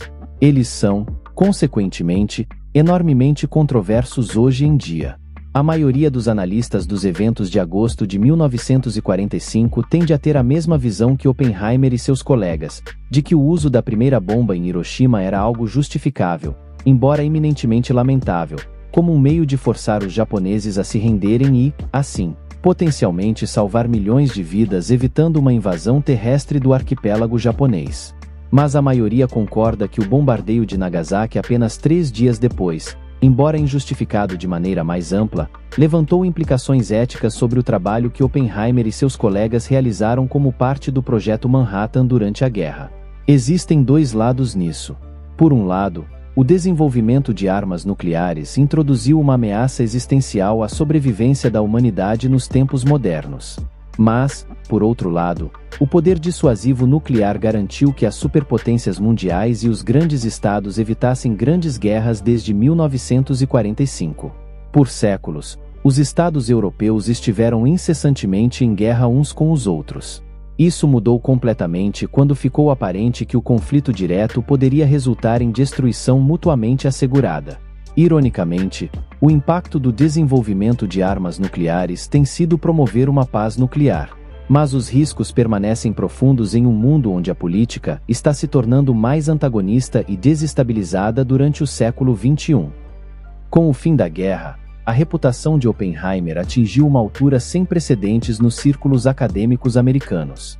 Surgiram, portanto, novas oportunidades para ele, e ele decidiu deixar Berkeley e ir para a costa leste para assumir o cargo de diretor do Instituto de Estudos Avançados em Princeton, Nova Jersey, em 1947. Um centro respeitado para o estudo da física nos Estados Unidos, que incluía Albert Einstein, Niels Bohr e Paul Dirac como ex-membros ou visitantes ilustres. Sob a liderança de Oppenheimer, tornou-se um centro para físicos emergentes, e quando ele deixou Berkeley, meia dúzia de seus alunos de pós-graduação mais promissores também foram estudar em Princeton, Nova Jersey. Ele continuou os métodos que desenvolvera na Califórnia na década de 1930, criando um ambiente de discussão e pesquisa energético, muitas vezes em detrimento de sua própria pesquisa. Oppenheimer escolheu escrever e publicar muito pouco em Princeton como resultado. O instituto tornou-se o principal centro de estudo da física nos Estados Unidos no final da década de 1940 e início da década de 1950. Muitos dos físicos mais importantes da segunda metade do século XX passaram pelo instituto, especialmente Yoshiro Nambu, um japonês-americano que, em 2008, recebeu o Prêmio Nobel por seu papel na descoberta da quebra espontânea de simetria na física subatômica, e Murray Gell-Mann, que ganhou o Prêmio Nobel em 1969 por seu trabalho em partículas elementares.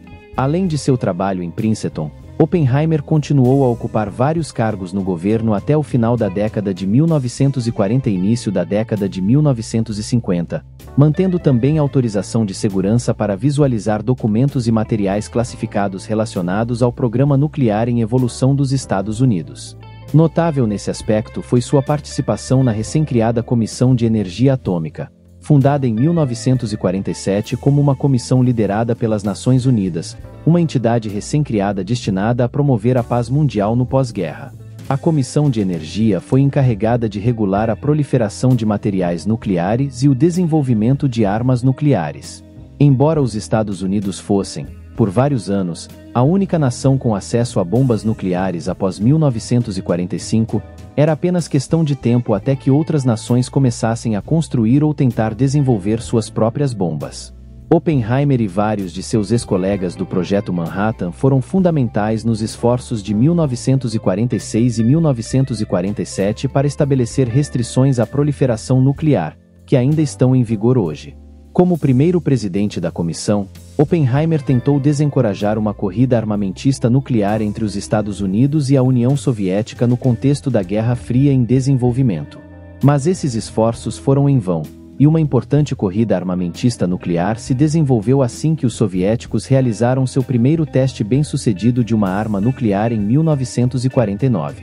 À medida que as notícias da aquisição de uma arma nuclear pelos soviéticos chegaram aos Estados Unidos em 1949, começou o debate no governo do presidente Harry Truman sobre o desenvolvimento de uma bomba de hidrogênio ou bomba termonuclear, uma arma nuclear muito mais poderosa do que as bombas atômicas desenvolvidas sob o Projeto Manhattan e usadas contra o Japão em 1945. Oppenheimer e muitos outros cientistas que haviam contribuído para o trabalho no laboratório de Los Alamos entre 1942 e 1945 eram contrários a essa medida, argumentando que tal arma não poderia ser usada de forma prática na guerra sem causar danos imensos e potencialmente desencadear uma guerra nuclear que poderia extinguir grande parte da vida no planeta. Em sua petição ao governo no final de 1949, eles afirmaram que o perigo extremo para a humanidade inerente à proposta de desenvolver armas termonucleares supera completamente qualquer vantagem militar. No entanto, Truman prosseguiu e deu luz verde ao novo programa em janeiro de 1950. Quase 3 anos depois, em novembro de 1952, a primeira bomba de hidrogênio foi testada em um atol no Oceano Pacífico.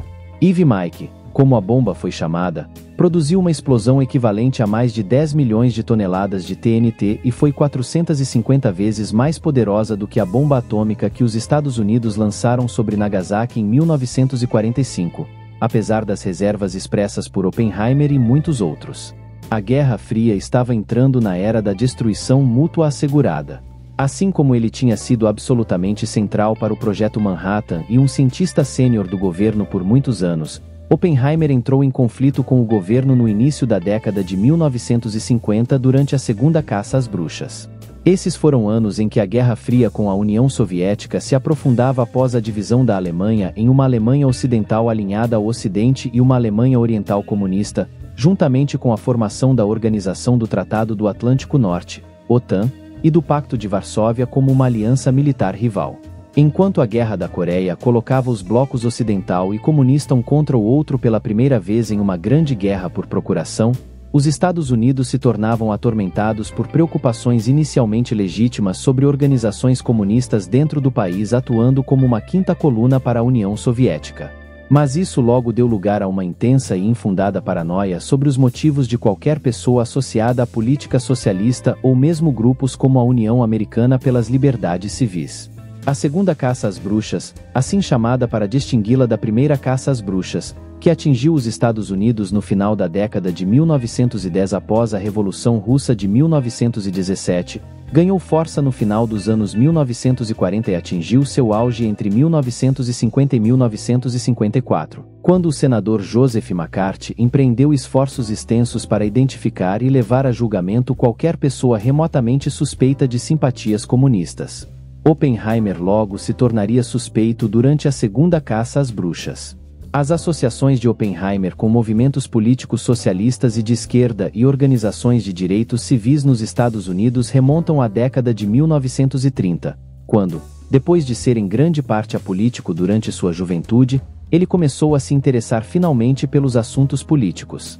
Esse envolvimento levou Oppenheimer a se juntar a vários movimentos de esquerda e progressistas em um momento em que os partidos socialistas e organizações eram vistos como a oposição lógica à crescente maré fascista na Europa, especialmente a partir de 1936, quando a União Soviética e outros partidos comunistas apoiaram os republicanos contra os nacionalistas na Guerra Civil Espanhola.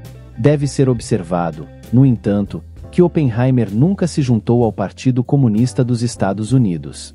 Embora muitas pessoas muito próximas a ele fossem membros ativos, incluindo Jenny Tatlock, com quem ele estava envolvido romanticamente a partir de 1936, sua esposa Kitty e seu irmão Frank. Outros movimentos nos quais Robert estava envolvido, como a União Americana pelas Liberdades Civis, também eram considerados radicais entre as décadas de 1930 e 1950, mas hoje são vistos como defensores do movimento pelos direitos civis, que pôs fim à segregação após quase um século. Tudo isso fez com que Oppenheimer fosse visto com certa suspeita pelas autoridades, desenvolvimento agravado pelo fato de seu pai ter nascido na Alemanha assim que os Estados Unidos entraram na Segunda Guerra Mundial. Embora isso fosse um completo oxímoro, já que a ascendência judaica de Oppenheimer o tornaria persona non grata para o regime nazista em Berlim. No entanto, suspeitas abundavam sobre Oppenheimer. Ele até estava sob vigilância durante o envolvimento dos Estados Unidos na Segunda Guerra Mundial, um período bizarro durante o qual ele foi uma das figuras mais proeminentes envolvidas no Projeto Manhattan. No entanto, o FBI simultaneamente mantinha um arquivo aberto sobre ele. Essas questões se consolidaram em 1949, e naquele ano Oppenheimer foi obrigado a depor perante o Comitê de Atividades Anti-Americanas da Câmara sobre suas associações políticas. Durante isso, ele admitiu vínculos com o Partido Comunista e que muitos de seus alunos mais proeminentes em Berkeley na década de 1930 também haviam sido membros oficiais do partido, mas afirmou que ele próprio nunca fora membro. Não muito mais aconteceu com o interrogatório nesse momento, mas 4 anos depois, no início do inverno de 1953, as acusações contra Oppenheimer foram ressuscitadas, e dessa vez, o FBI estava convencido, erroneamente, como se veria, de que Oppenheimer era um ativo soviético operando nos Estados Unidos. Tal era o nível de paranoia que prevalecia na América na época da segunda caça às bruxas em meados de dezembro de 1953. A autorização de segurança de Oppenheimer para o governo dos Estados Unidos foi revogada e ele foi aconselhado a renunciar a seus cargos no governo. Oppenheimer se recusou a fazer isso e exigiu uma audiência, realizada a portas fechadas na primavera de 1954. Durante isso, Oppenheimer foi completamente minado por seu antigo colega Edward Taylor, que testemunhou que achava o comportamento de Oppenheimer questionável às vezes durante seu tempo como diretor do laboratório de Los Alamos. Com essa traição, Oppenheimer teve sua autorização de segurança retirada e foi lançado no deserto político e social na década de 1950. Os anos seguintes ao seu julgamento de segurança e à revogação de sua autorização foram difíceis para Oppenheimer. A reação dentro da comunidade acadêmica foi mista. A maior parte de seus colegas defendeu Oppenheimer, mas os burocratas e administradores que dirigiam as universidades americanas muitas vezes eram menos otimistas, cancelando muitas palestras e aparições programadas para Oppenheimer. Sua confiança pessoal foi abalada, e ele se absteve de envolvimento explícito em várias iniciativas lançadas por figuras como Einstein para alertar o governo e a sociedade americana sobre os perigos da proliferação nuclear excessiva. Em vez disso, ele passou cada vez mais tempo fora dos Estados Unidos continentais, mudando-se para as Ilhas Virgens no Caribe, um território ultramarino dos Estados Unidos. Lá, ele comprou uma propriedade na então conhecida como Praia de Gibney, na ilha de St. John, que desde então ficou conhecida coloquialmente como Praia de Oppenheimer. Ele passou longos períodos aqui a partir de 1957. Embora muitas instituições e organizações nos Estados Unidos continuassem a convidá-lo para palestras, os anos 1950 foram notavelmente magros para ele do ponto de vista da pesquisa, durante os quais ele mal publicou algo.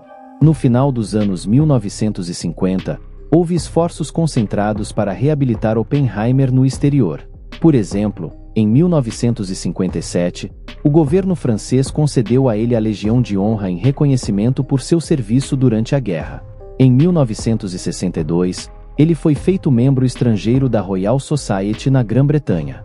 Naquela época, havia uma crescente consciência nos Estados Unidos de que a segunda caça às bruxas havia sido excessiva em sua perseguição a pessoas que estavam apenas vagamente associadas ao movimento comunista americano e não tinham vínculos reais com a União Soviética. Consequentemente, em 1963, o presidente John F. Kennedy moveu-se para reabilitar Oppenheimer concedendo-lhe o Prêmio Enrico Fermi, criado em 1956 pelo Departamento de Energia dos Estados Unidos e nomeado em homenagem a Enrico Fermi, o cientista ítalo-americano que desenvolveu o primeiro reator nuclear do mundo em Chicago em 1942 como parte das fases iniciais do Projeto Manhattan, e que morreu prematuramente de câncer de estômago em 1954. O prêmio foi concedido a várias pessoas que trabalharam no laboratório de Los Alamos sob a direção de Oppenheimer entre 1943 e 1945, incluindo von Neumann, Berer e Teller em 1956, 1961 e 1962, respectivamente. Portanto, o recebimento do prêmio por Oppenheimer em 1963 foi tardio, mas um reconhecimento bem-vindo do erro do governo em persegui-lo durante a caça às bruxas. Oppenheimer não viveu muito para aproveitar a restauração parcial de sua reputação. 2 anos depois de receber o prêmio Fermi, ele foi diagnosticado no final de 1965 com câncer de garganta, uma doença sem dúvida causada pelo tabagismo constante ao longo de sua vida. Era uma época em que muitas formas de câncer, hoje tratáveis, eram efetivamente uma sentença de morte. Assim, enquanto Oppenheimer passava por quimioterapia agressiva na tentativa de prolongar sua vida, ele caiu em coma no início de 1967 e morreu em casa em Princeton em 18 de fevereiro. Tinha 62 anos de idade.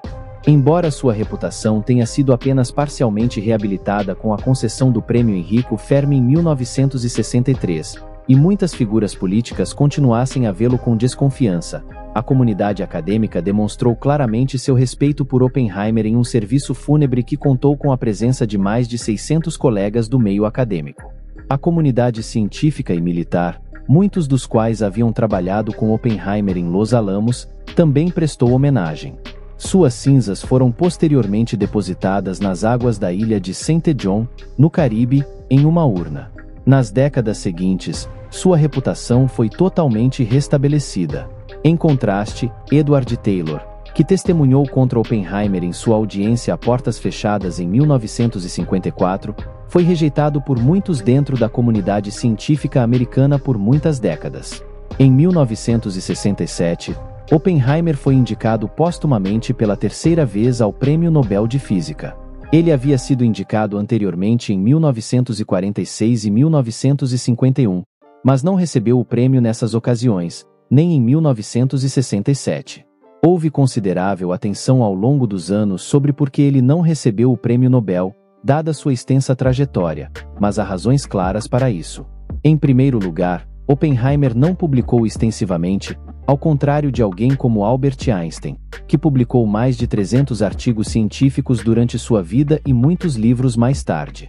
Em contraste, Oppenheimer publicou apenas 5 artigos acadêmicos após a Segunda Guerra Mundial. Além disso, embora tenha contribuído para numerosos campos de investigação dentro da física, não fez o tipo de avanço teórico ou aplicado em uma área específica que justificasse um prêmio Nobel. Os prêmios não são concedidos por uma vida inteira de trabalho, mas geralmente por uma conquista científica específica. Einstein, por exemplo, foi reconhecido principalmente por seu trabalho no efeito fotoelétrico. Portanto, Oppenheimer não foi considerado digno de um prêmio Nobel por suas contribuições individuais para a ciência, embora haja especulações de que seu trabalho sobre o colapso gravitacional merecesse tal reconhecimento. Suas principais realizações ao longo de sua carreira estavam em trabalhos colaborativos e na supervisão de equipes de físicos e outros cientistas, tornando-o o indivíduo ideal para liderar o laboratório de Los Alamos durante a guerra. Robert Oppenheimer é um dos físicos teóricos mais importantes da história. Sua pesquisa e trabalho entre os anos 1920 e 1960 contribuíram substancialmente para nossa compreensão do universo, especialmente a forma como a aproximação de Born-Oppenheimer transformou nossa compreensão da dinâmica molecular a partir de 1927, e como o processo Oppenheimer-Phillips permitiu uma reação nuclear induzida por deutério após Oppenheimer e Melba Phillips fornecerem uma explicação para esse fenômeno em 1935. No entanto, ele será lembrado para sempre por seu papel no Projeto Manhattan como diretor do laboratório de Los Alamos. Nessa capacidade, pode-se dizer que Oppenheimer foi o principal físico nos Estados Unidos. Os esforços para desenvolver uma bomba atômica durante a Segunda Guerra Mundial, independentemente das implicações existenciais e morais da introdução de tais armas no mundo, sem dúvida, eram considerados necessários no contexto da época. Oppenheimer claramente estava incomodado com o que ele e seus colegas haviam desencadeado no mundo e passou grande parte do pós-guerra argumentando contra o desenvolvimento de armas de destruição em massa ainda mais letais. Em parte, foi devido a isso que ele se viu perseguido e processado pelo governo para o qual havia trabalhado no início da década de 1950, sendo lançado na obscuridade como resultado do Segundo Pânico Vermelho. No entanto, seu legado perdura até hoje. Por fim, um homem excêntrico que via o universo físico em termos místicos, Oppenheimer certamente deve ser lembrado como um dos grandes cientistas dos tempos modernos. O que você pensa sobre Robert Oppenheimer? Ele foi a figura mais significativa envolvida no Projeto Manhattan e deveria ter recebido um prêmio Nobel? Me digam nos comentários.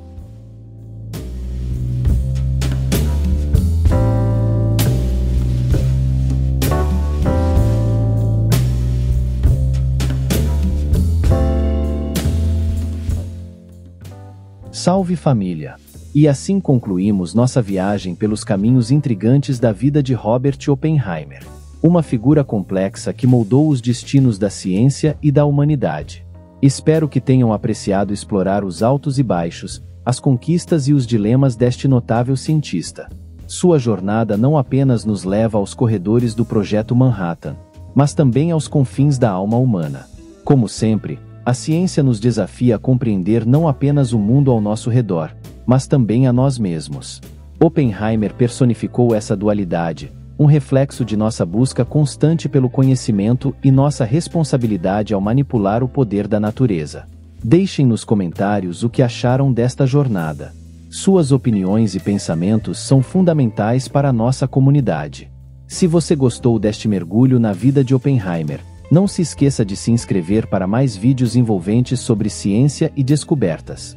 Eu também tô deixando meu Pix junto com o link do Apoia-se, caso vocês queiram contribuir com o canal. Agradeço sinceramente por me acompanhar nesta exploração. Continuem questionando, aprendendo e explorando o vasto universo do conhecimento. Mantenham-se curiosos, e que as estrelas iluminem sempre o caminho do entendimento. Até a próxima!